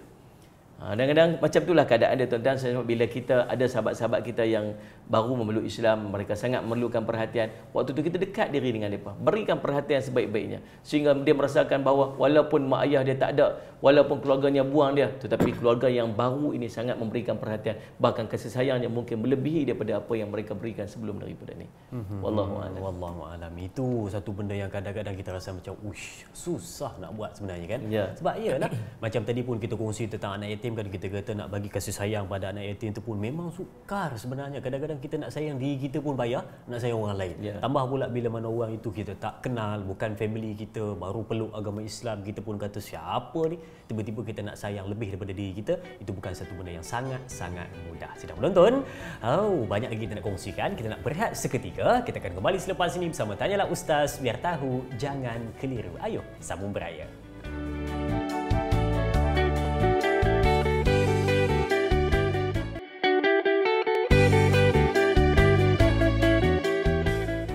Baik, kita bertemu kembali setelah kita berehat tadi, dan kalau sebentar tadi kita dah jawab persoalan-persoalan saya tentang tajuk topik perbincangan kita, saudara se-Islam, dan juga berkenaan dengan dua golongan, mualaf dan juga anak yatim, yang kita bawakan kepada penonton-penonton semua. Dan sekarang kita pula singgah di dapur. Kita nak tengok macam mana Ustaz nak masak nasi ulam. Ustaz janji tadi, Ustaz kata nak belanja nasi ulam untuk saya dan juga tetamu yang nak datang sebentar lagi. Siapa tetamu tu? Tetamu tu sebentar lagi kita kongsi Ustaz. Depan ni macam-macam ada Ustaz. Mungkin boleh kongsi sikit Ustaz. Yang saya tahu ni je ni. Nasi semangkuk. Ya, subhanallah. Inilah nasi ulam. Nasi ulam ni orang biasa kita duk berasa macam nasi, masyhurnya nasi apa? Nasi kerabu. Tapi nasi ulam. Nasi ulam ni merupakan makanan tradisi orang-orang utara lah, khususnya di negeri Kedah. Dan biasanya nasi ulam ni kita makan waktu berbuka puasa. Dia bukan sarapan pagi. Ni berbuka puasa kita makan yang ni. Dan dia memang, tapi sekarang ni dah susah nak dapat sangat. Sangat susah nak dapat. Dan biasanya kita akan makan nasi ulam ni, kita akan makan sekali dengan Sayyid Muhammad sayur keladi. Orang dulu-dulu petik-petik belakang rumah aja semua ni. Petik belakang rumah aja. Sekarang ni kita jenuh nak cari dekat market. Sekarang tak ada belakang rumah ni. Sebelum tu kita kenal dulu. Ni daun-daun dia lah ni. Lepas kita akan potong, kita akan masuk dalam nasi, kita makan je. Oh, dia tak ada masak apa Oh, tadi? tak ada masak-masak dah, tak ada masak. Jangan lupa betul basuh dululah. Basuh dulu. Ni namanya pucuk, Salih Ala Si Muhammad, gajus. Orang utara cakap janggus. Pucuk janggus. Gajus ni kan. Yang ni nama dia pegaga. Pegaga, daun pegaga. Yang ni nama dia Salih Ala Si Muhammad, daun mengkudu. Daun mengkudu yang pahit-pahit tu. Tak tahulah dia lah kot. Tapi dia dapat variety rasa tu. Betul. Yang ni apa dia? Ini saya tahu Apa Ini dia? saya tahu. Ini apa nama? Bukan daun cempedak ni. Cempedak jauh lari. Ada orang kata daun sirih. Ni nama dia daun kaduk. Oh, betul. Daun kaduk naik junjung. Tahu kaduk Ini yang suka merayap dekat pokok orang tu. Melampau. Dan subhanallah Jumat ni, ini adalah kacang panjang. Kacang panjang ni di antara ni kerisik. Kerisik, kita ada kerisik, kita ada apa ni, cili kering. Yang ni akan ditumbuk nanti, yang akan kita hirih-hirih dan kita tumbuk. Jadi kita akan rincit-rincit sampai kecil-kecil macam tu. Ini yang diam ni ikan apa? Sebab dia tongkol. Dia tongkol dia pasal dia diam lah. Subhanallah, di sekat sini kita ada bawang, kita ada Ustaz Syamad halia, kita ada lengkuas, kita ada cili hidup, kita ada Ustaz Syamad serai dan juga bunga kantan. Bunga kantan ni menjadi penyedap rasa tu. Itu yang bau naik tu, wangi tu. Itu dia super. Ini adalah Ustaz Syamad lada sulah. Ni dan sikit garam. Yang ni nanti kita akan campurkan kerisik. Tapi sebelum kita nak buat ni semua ni, kita nak potong kecil-kecil apa semua, kita bakar ikan ni dulu. Okey, bakar dalam tu lah. Bakar. Nanti ikan ni kita akan ambil isi dia, kita akan rincit-rincitkan isi dia kecil-kecil. Kita akan nanti gaulkan sekali dengan nasi. Dalam nasi ni. Saya boleh bantu yang mana Ustaz? Nanti tolong tumbuk sekejap. Saya bantu ni memang kerja saya ni. Onkan Salih Ala Si Muhammad apa ni. Ada tak? Ada. Nampak sangat tak erti tu kan. Dia subhanallah. Kita letak dulu. Tapi kira menyala tu kira okey lah. Apa-apa pun safety first. Itulah pasal. Saya pun entah datang mana lah periuk ni pun saya pun tak tahu. Kita letak kat sini dulu insya-Allah. Ni sambil-sambil kita nak Salih Ala Si Muhammad tunggu dia, kita nak bakar dia. Ikan tu je nak bakar semua. Bakar semua. Dia pakai semua ke ataupun kita akan ambil isi dia sikit. Isi sikit. Yang lain kita boleh makan, nanti kita makan dengan kira macam lauk dia lah kan. Macam lauk dia. Jadi first sekali sambil saya nak ni Azrin tolong tumbuk. Tumbuk. Azrin itu memang saya punya tu. Ni ambil ni sikit kerisik. Macam mana? Kerisik masukkan dekat dalam tu. Masukkan sikit. Pakai sudu teh Boleh. Bismillah. Bismillah kat ni dulu. Berapa sudu Ustaz? Letaklah separuh daripada tu pun tak apa. Separuh sudu. Nak sesuaikan dengan jumlah nasi. Separuh sudu ke separuh mangkuk ni? Nasi separuh mangkuk. Macam ni boleh Ustaz? Nasi ni, tuan-tuan, Salih Ala Si Muhammad, nasi ni dia kena nasi sejuk tau. Oh, kalau nasi panas-panas tu tak boleh Ustaz? Dia melekit lagi, kita nak ni tak dia akan melekit-lekit lah. Biasa orang nasi sejuk buat nasi goreng. Okey, cukup tu, cukup. Cukup. Oh, ini memang style lelaki ni Ustaz kita ini style pendekar macam ni. Okey, sila Ustaz, sila. Jangan banyak sangat tau. Jangan banyak sangat. Ini untuk bagi sebab pedas. Dia pedas. Dia pedas sangat lagi tak syok. Saya pun tak best. Kita ambil sikit-sikit je. Okey, lepas tu apa lagi masuk Ustaz? Kemudian boleh masukkan garam sikit, secubit rasa. Sambil-sambil tu saya nak potong. Saya yang pada dulu saya tak tahu tu secubit rasa. Secukup rasa macam mana tu Nama pun secubit lah. Secubit ya. Pakai tangan Ustaz Ya, okey. Asal garam dia warna pink Ustaz? Itu dia garam special sikit. Garam special sikit. Jadi kita akan ambil ni daun-daun ni untuk kita rincit-rincit dia kecil-kecil. Halus-halus. Memang kena buat halus-halus sungguh sebab orang tua-tua marah kalau buat besar-besar. Susah nak makan kot. Bukan, dia tak cantik sama. Dia tak cantik. Okey. Ni tumbuk ke genyes Ustaz? Tumbuk. Bagi dia halus-halus. Sampai dia berair Ustaz Ya, lepas tu kita potong, kita rincit-rincitkan dia. Saya selalu kalau masak dapur selalu masak western Ustaz. Ya ke? Masya-Allah. Nampak betapa teranya saya potong sayur ni, masya-Allah. Real lah. Jarang dapat ni suami macam ni. Dia punya ukuran sama Ya. Ini payah nak cari ni. Kita ukur dia. Macam tu. Kita kecil-kecil potong dia sampai halus-halus. Apa nama Ustaz? Saya ni sambil-sambil tumbuk-tumbuk ni nak tanya jugalah kan Ustaz kan. Bila mana contohlah kan musim-musim raya kalau zaman-zaman dulu Ustaz kat kampung masa kecil-kecil kan. Asal Perlis kan? Ya, asal Perlis. Perlis duduk Asal Perlis, betul. Duduk kat Kedah kan. Dulu masa kecil-kecil dulu memang masak ni dia memang riuh satu rumah kan. Ya, betul. Macam mana pengalaman dulu masa kecil-kecil? Kita sebenarnya yang banyak yang duduk kat dapur ni mak lah. Mak lah kan. Saya pula yang sulungnya kakak. Kakak sulung. Kakak seorang tu aja. Yang lain semua hero. Yang lain semua bukan masak, yang lain semua tunggu makan aja. Itulah family saya. Dan saya cakap mak saya memang seorang yang pandai masak lah. Kalau subhanallah dulu, kalau kuih-kuih tradisional ni mak masak sendiri. Mak masak sendiri. Mak masak saya cakap kuih bingka ubi tu. Oh, saya sangat sukalah kuih bingka ubi tu. Mak masak sendiri. Kuih lupis mak masak sendiri. Saya sebut tambah-tambah yang ini biasalah. Kami biasa waktu kecil-kecil dulu tak sangat. Tapi saya ingat antara momen yang paling istimewa waktu kecil-kecil dulu ialah waktu pagi-pagi daripada kita nak, sebelum kita pergi solat jemaah sembahyang raya tu, kita pergi rumah Tok Guru dulu. Pergi ziarah tu Ustaz Pergi ziarah Tok Guru dan tempat tu kita bayar zakat fitrah pada Tok Guru dulu. Sebelum sembahyang. Sebelum kita pergi sembahyang raya. Sembahyang raya betul. Sebelum kita pergi sembahyang raya, kita akan pergi ke rumah Tok Guru dulu untuk kita bayar zakat fitrah. Faham. Itu cara, dan kita tak pernah lupa untuk pergi ziarah Tok Guru sebelum daripada kita pergi solat raya. Masalah kita sekarang ni ialah kita lupa guru kita. Betul. Sedih pula kan. Kadang-kadang kita biar Tok Guru. Kita pergi ziarah kawan-kawan kita, pergi ziarah sahabat-sahabat, pergi ziarah sana pergi sini, tapi kita lupa guru kita tambah-tambah yang mengajar. Bukan kata pergi ziarah, kadang-kadang call pun terlupa Ustaz Aduh. Betul lah kan. Tapi saya kan bila mana Ustaz cerita tadi, seronoknya kita ayah, mak duduk dapur, ayah pun tolong masak, mak pun tolong masak kan. Adik-beradik semua happy. Saya teringat tadi kita sembang pasal apa nama? Pasal anak yatim kan. Kalau lah dia orang kan, dia tak dapat tau. Dia momen-momen ataupun suasana meriah dengan family dia pun semua ni kan. Betul. Tapi kalau contoh kita pun buat kenduri, ajak dia orang panggil datang, happykan dia orang, itu pun bagus kan. Betul lah, saya ingat lah. Mungkin panggil dia pergi rumah kita sebagainya kan. Dan antara momen yang saya paling ingat sekali waktu pilihan raya pula ada. Waktu raya dulu kan. Lepas daripada rumah Tok Guru, kita berjalan kaki pergi ke masjid, bertakbir tau. Oh, ramai-ramai ni waktu anak-anak murid dia tu pergi bertakbir. Allahu Akbar, Allahu Akbar, Allahu Akbar. Allah syahdu pula. La ilaha illallah wallahu akbar. Allahu Akbar walillahil hamd. Ustaz, saya tumbuk rupa dia sama. Beza dia kemek. Kena kuat sikit kau kuat sikit saya tahu penonton mesti kata kuat sikit. Tapi sebenarnya dah tumbuk dah tu sikit tu. Betul, dia dah halus-halus dah. Saya sebab hati ni halus. Senang simpati. Saya dengan Krizik pun saya simpati. Ya. Saya potong sayur ni pun saya simpati kat diri saya sendiri. Sebab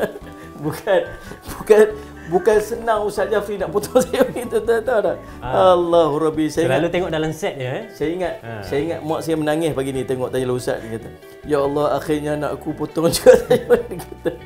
Jadi subhanallah, tuan-tuan saja. Aduh, betul juga lah.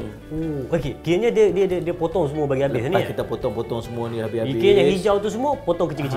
Kita akan potong halus-halus. Kalau yang ni tumbuk semua. Potong halus-halus. Kemudian juga. jadi pun kita akan potong. Nanti Azri akan tolong potong, saya potong ni sekali. Ini kita nak potong ini pula nah. Ni kita nak hiris-hiris. Ya Allah Rabbi, bukan senang lah nak hiris ni, masya-Allah. Kita ni kan orang suri rumah tangga ni memang banyak berkorban. Tapi tuan-tuan tahu tak? Sorry Samad. Tuan-tuan tahu tak? Bila kita menyediakan juadah untuk ahli keluarga kita makan, sebenarnya kita sedang melakukan ibadat di sisi Allah. Anak-anak kita makan. Nabi SAW sebut tentang orang yang paling baik. Siapakah orang yang paling baik di sisi Allah? Siapakah orang Islam yang paling baik di sisi Allah? Orang Islam yang paling baik di sisi Allah, kata Nabi SAW, ialah it'amut ta'am. Orang yang suka bagi makan. Jadi suami isteri kita yang duduk di rumah, yang setiap hari duduk masak dekat anak dia, duduk masak dekat suami dia. Suami dia nak pergi kerja, salli ala Muhammad. Suami dia nak pergi kerja, kemudian anak-anak nak pergi sekolah. Tuan-tuan, subhanallah, rupa-rupanya dia sedang melakukan satu perkara yang sangat baik. Waktu orang perempuan, jangan komplain bila duduk masak kat dapur. Jangan komplain. Sebab okey kuat Kan subhanallah. Sebab apa? Sebab dia sedang melakukan ibadat di sisi Allah Subhanahu Wa Taala. Bukan ibadat tu sembahyang Quran je kan. Ya, Masak betul. pun ibadat juga. Subhanallah. Ustaz sekarang apa nama sibuk-sibuk ceramah kan? Sibuk dengan jemputan apa semua kan? Nak ke dapur tu memang kadang-kadang tak sempat lah Ya. Macam inilah Salih Muhammad. Ada masa, ada ruang, kita bantu keluarga kita kat rumah. Suami yang masak ni bukan satu menjatuhkan martabat. Jangan kata dia jatuh martabat dia. Orang lelaki masak ni. Bahkan kita ni kena sediakan sepatutnya keluarga kita ni makanan yang telah siap untuk dimakan. Betul.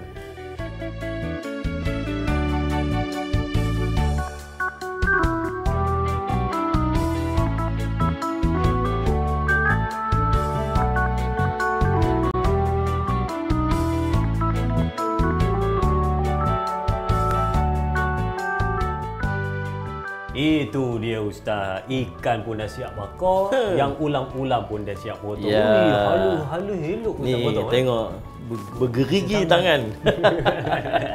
Betul Ustaz, kita buat apa Ustaz? Ni tolong tumbuk lagi. Tak habis lagi kerja tumbuk kamu. Itu apa tu? Ini Salih Alaihi Muhammad halia. Halia. Tolong tumbuk sikit, kita nak masuk dekat dalam tu. Sila Ustaz. Okey. Alright. Ni sampai hancur ke apa Ustaz? Sampai pecah-pecah, sampai hancur sikit. Kemudian kita nak potong sikit ni bawang. Kita potong bawang untuk saya kita masukkan. Dulu kalau kat rumah tumbuk-tumbuk ada letak pinggan tak? Yeah. Dia punya face shield. Dia punya apa? Face shield. Face shield. Oh, macam tu pun ada. Takut dia mercik tak? Yang ni semua kita akan masukkan dekat dalam nasi sekejap lagi. Tak payah banyak pun tak apa sebenarnya. Kalau yang ini halia Ustaz, yang ni apa Ustaz? Yang tu lengkuas. Oh, lengkuas, adik-beradik. Yalah. Okey, kemudian satu ni tumbuk Ustaz tu dia ada campur ni. Cukup. Banyak kan? Saya pun nak sikit. Kemudian kalau tuan-tuan nak bagi pedas sikit, nak bagi pedas sikit, ada orang suka pedas sikit kan? Boleh masukkan sikit Salih Alaihi Muhammad. Ni saya tak makan pedas sangat. Kalau kat Kedah panggil apa tu Ustaz? Ni panggil cabai. Cabai Kalau kat sini cili. Cili tu pasal orang putih tu. Okey, mai. Kita sekarang ni dah okey dah? Dah okey Ustaz. Siap. Okey.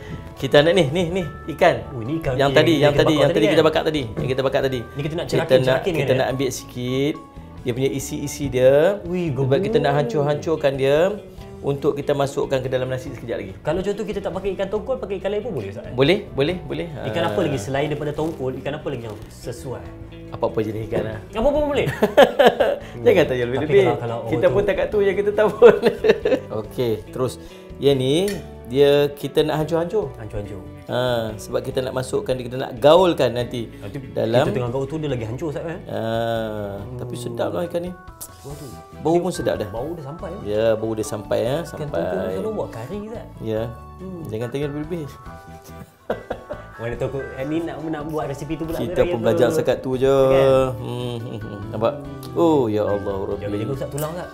Itulah. Tapi dia tulang dia besar-besar, tak ada tulang kecil-kecil ya? Tak ada. Ini senang lah makan ni. Dia pun lembut lah. Tak adalah isu-isu tercekik tulang. Pandailah kawan yang tadi bakar ikan ni. Ustaz yang bakar. Itulah saya betul.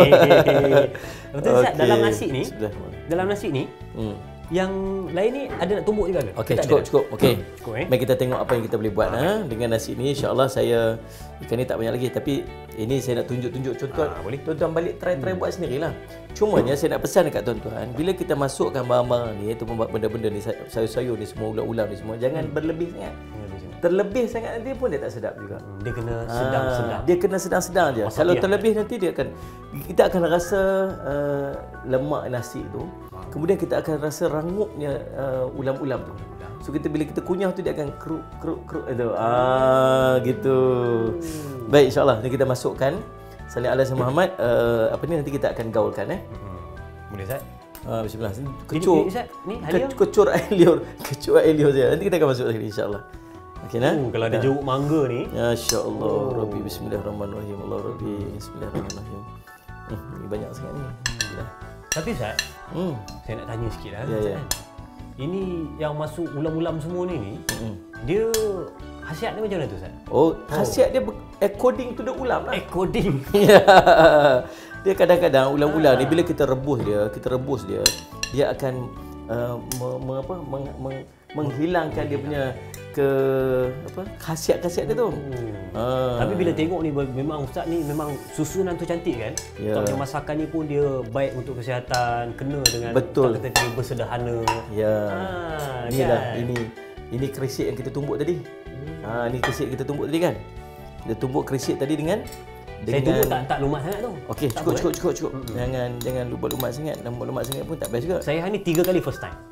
Satu, first time tengok nasi ulam. Okey. Saya ingat yang kedua, kali pertama juga cuba untuk buat nasi ulam ni. Okey. Dan yang ketiga, kali pertama tu agak-agak apa Ustaz?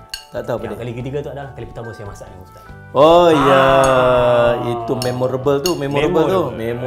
Ini bersejarah ni. Kita masukkan tu sikit. Misalnya mana? Kita masukkan sikit. Jaga Ustaz, hati-hati tak buang. Baik. Hati-hati. Okey, ni kita masuk ni. Dia kira gaul semua Gaul sekali. semua sekali. Lepas tu godek dia. Saya Main. tak sabar dah saya ni sebenarnya. Tak sabar dah ni. Tak sabar dah ni. Ni kita masuk tu lah kat ni. Okey, siap dah masuk tu dia. Ikan tu tutup tak nampak nasi lah. Ya, badan nasi duduk kat bawah. Lepas tu kita gaulkan dia. Tapi kan, yalah zaman-zaman ni pakai sudu lah. Kalau nak sedap, pakai tangan. Ramai dia. Baru sedap. Subhanallah. Ini memang sihat betul ni. Ya, ni. Ini kalau tak ada sayur keladi pun dah jadi dah ni. Oh, tapi tak best lagi lah. Kalau ada sayur keladi best lah. Ada masalah kita ni. Masalah kita ni. Yang sayur keladi tu Ustaz, dia buat masak kuning ke apa? Dia macam kalau kita tengok sekali-sekali macam kuah laksa dia. Oh. Macam kuah laksa dia ada ikan kat dalam tu. Dia ada keladi. Ada daun pisang. Ada apa-apalah kan. Menarik ya. Bau dia sampai sini Ustaz. Bau sampai bau boleh bau nak makan ni. Ini tetamu kita di perjalanan pun dah rasa terbau ni. Kalau kita pakai tangan lagi best ni. Lagi cepat. Lagi sedap ni. Kalau kita pakai tangan ni dia lagi halus. Dia punya. Tapi kalau contohlah Ustaz, saya nak tambah lagi ikan tu bagi habis semua ni boleh, tak ada masalah kan? Ke dia boleh. akan terasa ikan tu lebih? Bukan, dia kena bagi ngam-ngam je. Ngam-ngam je. Sesuai dengan nasi, dengan jumlah nasi. Kalau kita buat satu mangkuk nasi tu, bahkan dia punya ulam-ulam dia pun dia kena sikit-sikit. Secukup rasa. Secukup rasa. Kalau ulam tu lebih, dia akan rasa ulam lebih. Ya, betul. Kalau ikan lebih, dia rasa ikan lebih. Yang ni dia mesti bagi rasa macam cukup-cukup je di antara semua tu. Subhanallah.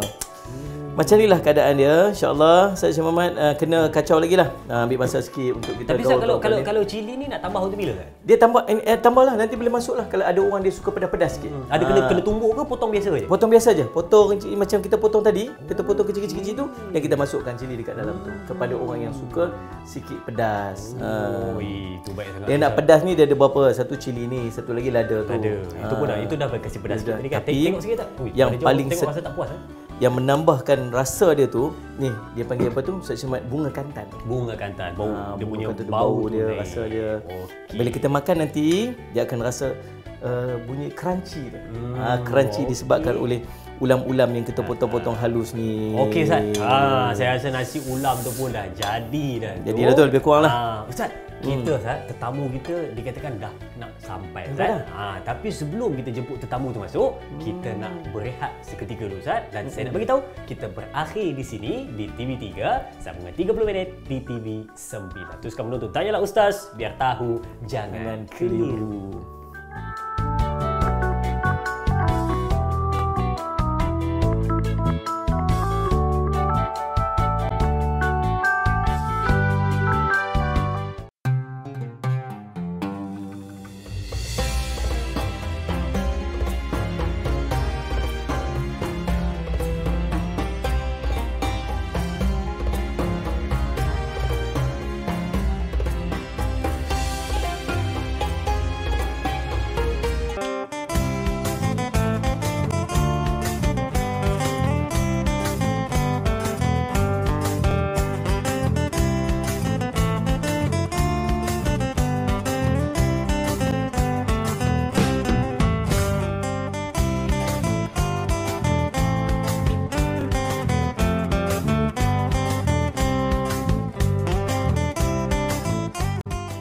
Baik, tu alhamdulillah kan, setelah tadi macam-macam habis kuali semua terapung tadi Ustaz kita kat dapur tadi Saya padahal duduk sebelah aja.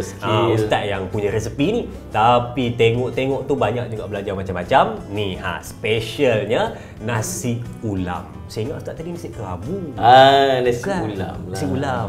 Tapi, itulah. Memang hari ni kita memang Ustaz masak ni khas untuk tetamu istimewa kita yang kita duk sebut-sebut tadi.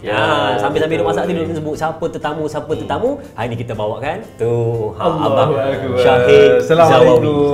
Assalamualaikum. Warna kita cantik. Warna dia tu memang orang kata satu haluan lah. Saya dah terbau-bau tadi makanan apa ni. Pada luar? Ya, itu yang datang tu. Kalau tak ada makan saya macam kalau nasi ulam ni boleh bau daripada luar ni kira dahsyat lah. Jarang-jarang orang boleh bau nasi Dia ulam. bau ulam dia ke bau ikan dia? Bau ikan ke bau ulam dia? Bau ulam tu, cuma kalau tak ada bau tu saya risau kat tu. Takut positif tu. Dia sebenarnya bila ulam tu ikan dia campur dengan air tangan Ustaz, situ yang dia naik aroma macam itu betul tangan tu. Tapi Ustaz, saya ada nak tanya sikit lah kan. Nampak macam ni inspektor nak tanya ni. Ustaz, biasanya Ustaz kalau Ustaz kat kampung belah-belah Kedah, belah-belah utara sana, memang tiap-tiap kali raya memang masak nasi ulam kan? Sebenarnya nasi ulam ni dia dah nak pupus dah sebenarnya. Nak pupus Kita jarang-jarang jumpa dah sekarang ni. Dia jarang-jarang jumpa dah, betul lah. Saya subhanallah sebab bila nak buat nasi ulam ni kata apa benda yang nak buat, apa masakan yang rare sikit. Dan nasi ulam ni adalah satu makanan yang rare. Saya ingat kita kena kita kena hidupkan balik. Dulu kalau kita time-time Ramadan buka puasa, inilah masakan dia, makanan dia. Nasi ulam kita makan tahu dengan apa? Dengan sayur keladi. Sayur keladi yang dia masak macam kuah laksa tu. Ya, betul. Masak apa tu nama dia? Tadi kan kita masak gas habis. Patut saya nak dapat malu kita nak cerita pula. Sepatutnya ada sekali ni sorry lah ni makan nasi sajalah. Aduh, tapi subhanallah. Selain daripada sayur keladi, saya selalu makan apa? Dia pasal hak raya punya, pasal kawan nak hantar gas pun dia pergi raya. Apa dia ulang sekali soalan tu? Patut Ustaz sembang awal tadi gas tu. Patut saya dua. Tadi Ustaz kata makan dengan sayur keladi. Lagi satu kalau selain contoh sayur keladi tu tak ada, makan dengan apa lagi sedap? Biasa dia akan makan dengan sayur keladi lah. Boleh je makan dengan kuah-kuah yang lain. Tapi ni pair dia memang sayur keladi lah. Jadi sebenarnya dia masakan orang utara. Kita orang utara ni banyak makan ulam, sebab tu betul. Waktu-waktu wajah. Ya, itulah. Dalam tu dia ada ikan tongkol, ada banyak ulam-ulam. Ada variety, banyak ulam-ulam yang kita masukkan dekat dalam tu dan dia fresh. Memang dia sepanjang bulan ada perayaan saja ke kita akan jumpa nasi ulam ni, ataupun boleh dia jumpa selain daripada bulan-bulan Syawal? Dia jarang-jarang nak jumpa bulan yang lain. Jarang jumpa. Basically biasanya pada bulan Syawal, bulan Ramadan lah, bulan Ramadan. Kadang-kadang kita gunakan untuk satu lagi sebelum saya tanya resepi perak Abang Syahir okay. Saya nak tanya satu lagi. Selalunya orang makan waktu pagi ke petang ke macam ni? Dia sarapan ke apa? Selalu waktu buka puasa. Bulan Ramadan tu buka puasa. Dan yang bestnya Syahir dan yang bestnya ulam-ulam ni kita bukan kita celur ke, kita masak ke, tak. Ulam yang fresh yang kita potong macam kita buat tadi lah. Fresh. Inilah kelebihan kita makan nasi ulam ni.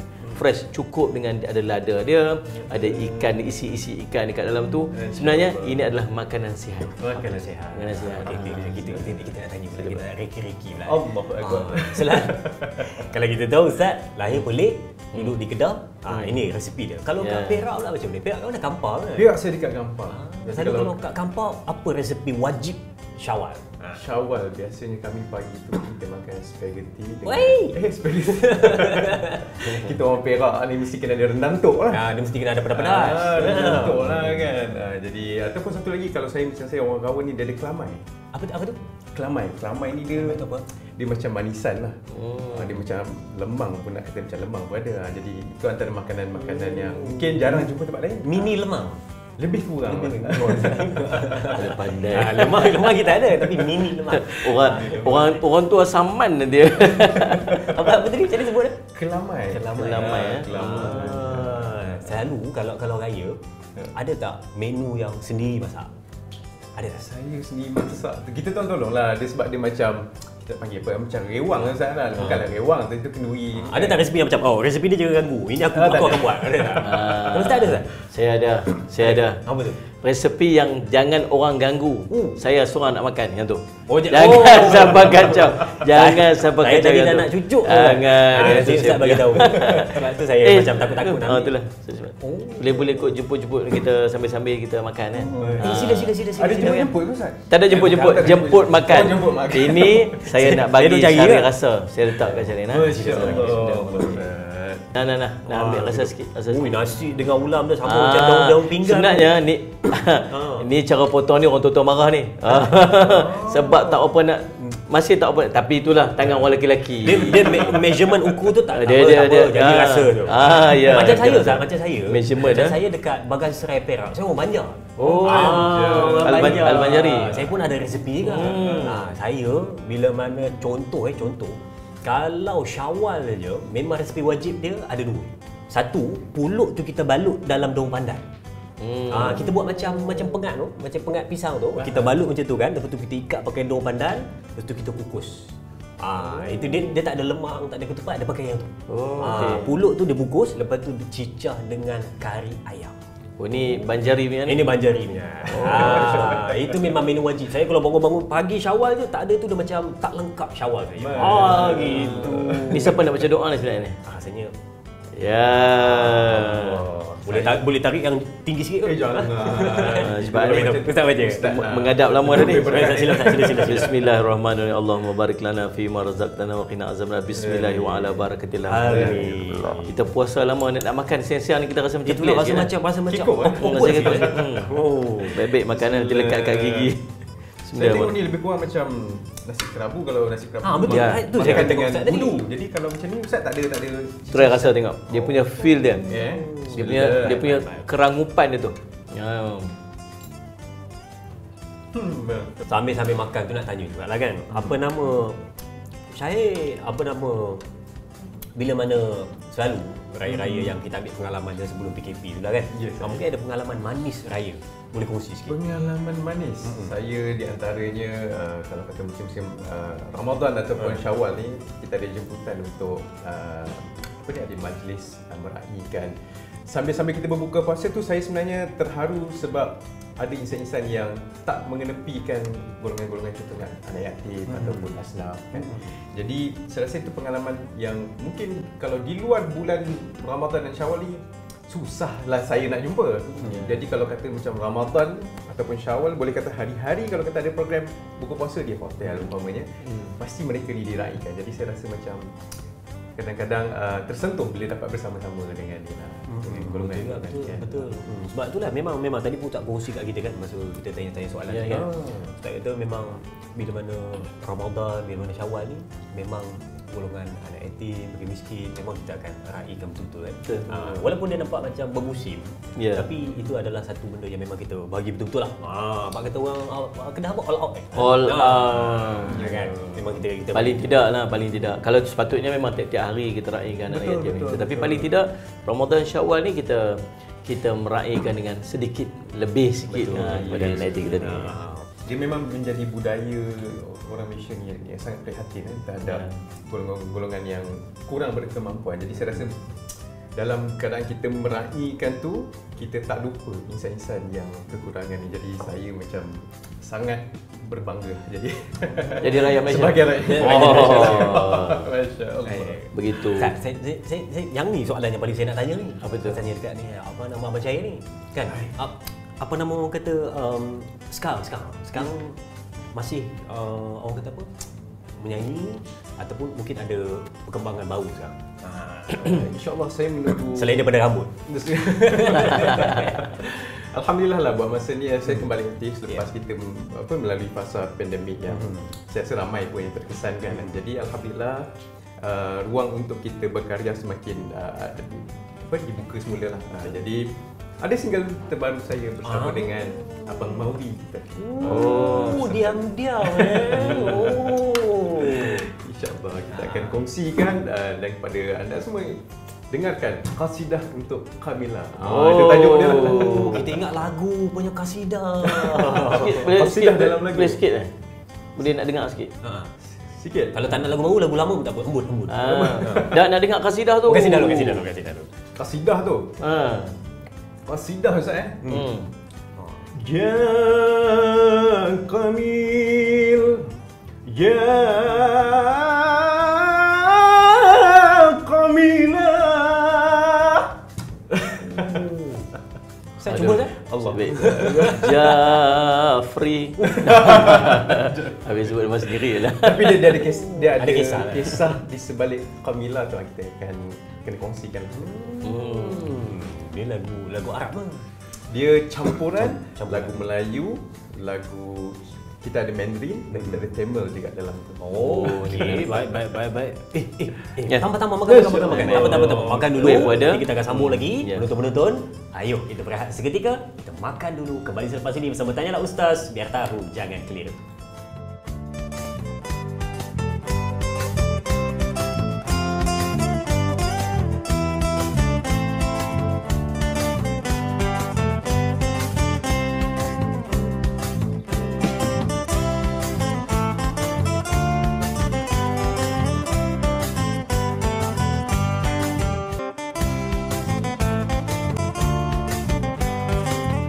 Alhamdulillah. Oh, dapat rasa nasi ulam Ustaz Jafri. Oi, ditemani pula dengan Abang Syahir Zawawi pada pagi ni. Memang terangkat Saya rasa nak tambah lagi tapi sebenarnya malu. Tunggu Ustaz offer nanti kita akan tambah lah Baik. Oh, dia tambah sungguh. Okey Ustaz. Sambil-sambil kita makan apa semua kan, kita menikmati juadah yang terhidang di atas meja ni. Tu lagu Ustaz, apa nama, saya nak sambunglah tanya soalan tadi kan, sebab tadi masa masak tu macam nak tanya tu tapi kita tengah kelang kabut masak kan. Saya nak satu tambahan soalan pasal apa nama anak yatim tu. Yang mana kadang-kadang kan kita rasa kita bercakap yang jahat ataupun kita berperilaku jahat pada dia, kita rasa yang tu je buat tak baik pada anak yatim. Mungkin tak ada benda lain yang kita buat jahat pada dia tapi kita tak perasan pun benda tu jahat. Ya. Bila kita duduk dengan anak yatim ni, terutamanya anak-anak yang bukan anak-anak kita. Boleh bayang kan? Dia duduk dengan kita, kita jaga dia, kita sediakan keperluan-keperluan dia, tapi dia bukan anak kita. Ni syabaran sangat kuat ni. Kalau anak kita tu okey, tapi anak orang duduk dengan kita, dia akan sampai satu tahap ada perasaan-perasaan tertentu. Kadang-kadang jaga anak yatim bukan sekadar kita menjaga keperluan dia, tapi kita juga kena menjaga hati dia. Anak yatim ni anak yang belum balik nah, dia budak-budak lagi. Dia masih belum berfikir, mungkin fikirannya masih belum matang. Maka kadang-kadang ada perkataan-perkataan kita yang mungkin menyentuh hati dia. Antaranya mungkin kita mengungkit tentang apa yang berlaku kepada ibu dan ayah dia mungkin.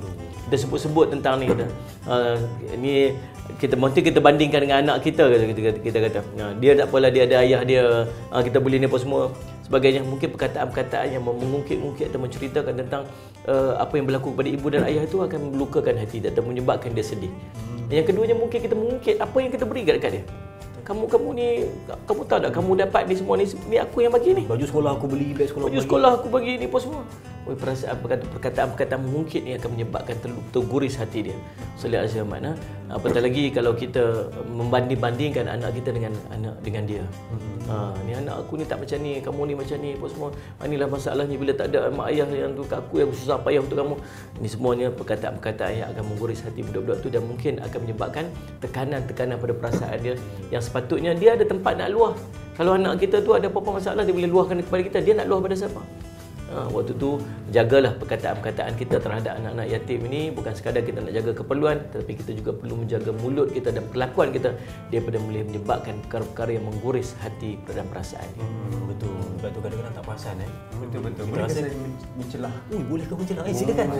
Yang Muhammad silakan. Silakan. Saya ada kesempatan dengan Ibu Ustaz di sana. Saya ada seorang sahabat Ustaz, dia mualaf. Jadi dia pernah mengadu pada saya. Dia kata dia baru peluk Islam, dalam proses nak belajar jelah, sangat baru. Tapi umpamanya beginilah, baru nak kenal solat tapi orang dah suruh qiyamul lail. Jadi dia rasa macam terbeban. Adakah Islam tu begitu susah? Kan? Jadi apa nasihat Ustaz untuk segelintir lah, ada segelintir yang masyarakat Islam kita yang lahir dari Islam yang mungkin memandang meremeh lah pada ataupun menyusahkan urusan inilah sahabat-sahabat saudara mualaf kita. Ya. Itulah yang ditunjukkan oleh Islam sebenarnya. Apa yang Nabi SAW tunjuk dalam agama ni ialah Islam pun diajar secara berperingkat-peringkat kepada sahabat-sahabat yang baru memeluk Islam. Waktu Islam datang, sahabat-sahabat Nabi, di kalangan sahabat Nabi masih minum arak. Masih minum arak, sallallahu alaihi wasallam. Dan subhanallah, pengharaman arak itu turun secara berperingkat. Mula-mula jangan kamu datangi solat kamu ketika kamu sedang mabuk. Sehinggalah kamu sedar, contoh. Kemudian peringkat yang kedua barulah sallallahu alaihi diperintahkan untuk meninggalkan arak, dan waktu itu mereka sudah terbiasa. Dan akhirnya mereka menuang tong-tong arak tu, dan sebab dah ada kebiasaan-kebiasaan untuk meninggalkan arak pada peringkat-peringkat tertentu. Jadi Islam ajak macam tu. Islam ajak jangan terlalu berlebih-lebihan sehingga menyebabkan ketakutan. Kamu masuk Islam ni, jaga qiyamul lail, kena jaga. Sedangkan dia sembahyang fardu pun tak perlu jelas lagi. Kita ajar dia yang fardu ain dulu. Bahkan orang yang tak biasa dan tak mampu untuk sallallahu alaihi Muhammad membaca Fatihah dengan betul pun, dia boleh membaca sekadar bacaan Fatihah yang dia pandai saja waktu tu. Tetapi tak boleh berhenti daripada dia belajar, dan kita bimbing dia, kita bantu dia untuk dia dapat belajar dengan baik, dan akhir satu hari nanti mungkin qiyamul lail dia lebih daripada kita lagi. Kita tak tahu kan. Wallahu a'lam. Dia jadi menyusahkan kawan tu baru nak berjinak-jinak masuk Islam, dia menakutkan, memberatkan dan juga membebankan. Pada Islam tu agamanya rahmah. Jom makan lagi. Makan. Cupcake ni buat sendiri ke? Suruh orang bercakap, suruh orang makan. Satu dah cakap. Tak nampak dia dah lama. Nak kombinasi dekat lemang tu dengan rendang saya. Saya kadang-kadang terpukau bila mendengar ilmu yang Ustaz kongsikan kan. Jadi itu yang susah sikit itu baru. Saya tadi dekat 20 minit terpukau. Aduh. Itu yang berehat ketiga tadi ni. Nak bagi sedar balik tu kan. Aduh. Tapi betul lah Ustaz. Bila mana Ustaz jawab soalan daripada Syahir tadi, yang mana dah memberatkan, membebankan, tiba-tiba orang yang tu dia rasa macam malaslah aku, baru masuk, baru nak belajar, tiba-tiba dah rasa berat, beban macam ni, rasa macam susah macam ni, keluar balik kawan tu Ustaz. Adakah kita yang punya ayat tadi tu berdosa Ustaz? Seram juga soalan ni. Iyalah, betul lah tu. Nak makan tak jadi. Saya pun tak dimakan sebab tanya soalan tu. Jadi betul lah, tugas kita ialah untuk memastikan sahabat-sahabat kita yang dah kembali kepada Islam untuk kekal dalam Islam dia. Kita kena buat sedaya upaya. Baik, kadang-kadang bahkan suami isteri. Suami isteri kadang dia berkahwin, dia masuk Islam sebab perkahwinan. End up-nya berpisah. Memang dalam Islam ada satu benda yang namanya cerai. Cerai ni ada keadaan-keadaan tertentu memang dah tak boleh, tak sefahaman. Kalau terus pun dua-dua pun berdosa aja. Maka boleh untuk berpisah. Tapi tolong pelihara agama. Agama. Tu yang kita kata tu, temu kebahagiaan dalam perpisahan. Pandai relate dengan lagu. Ini baru terpaku. Macam tu. Jadi subhanallah, Sayyidina Muhammad, tuan-tuan, Allahumma salli alaihi Muhammad. Walaupun keadaan demikian, macam mana keadaan pun, tolong prioritikan agama. Prioritikan agama. Tak apa berpisah nak buat macam mana, dah tak sefahaman. Tapi tolong dalam bab-bab agama, no kompromi.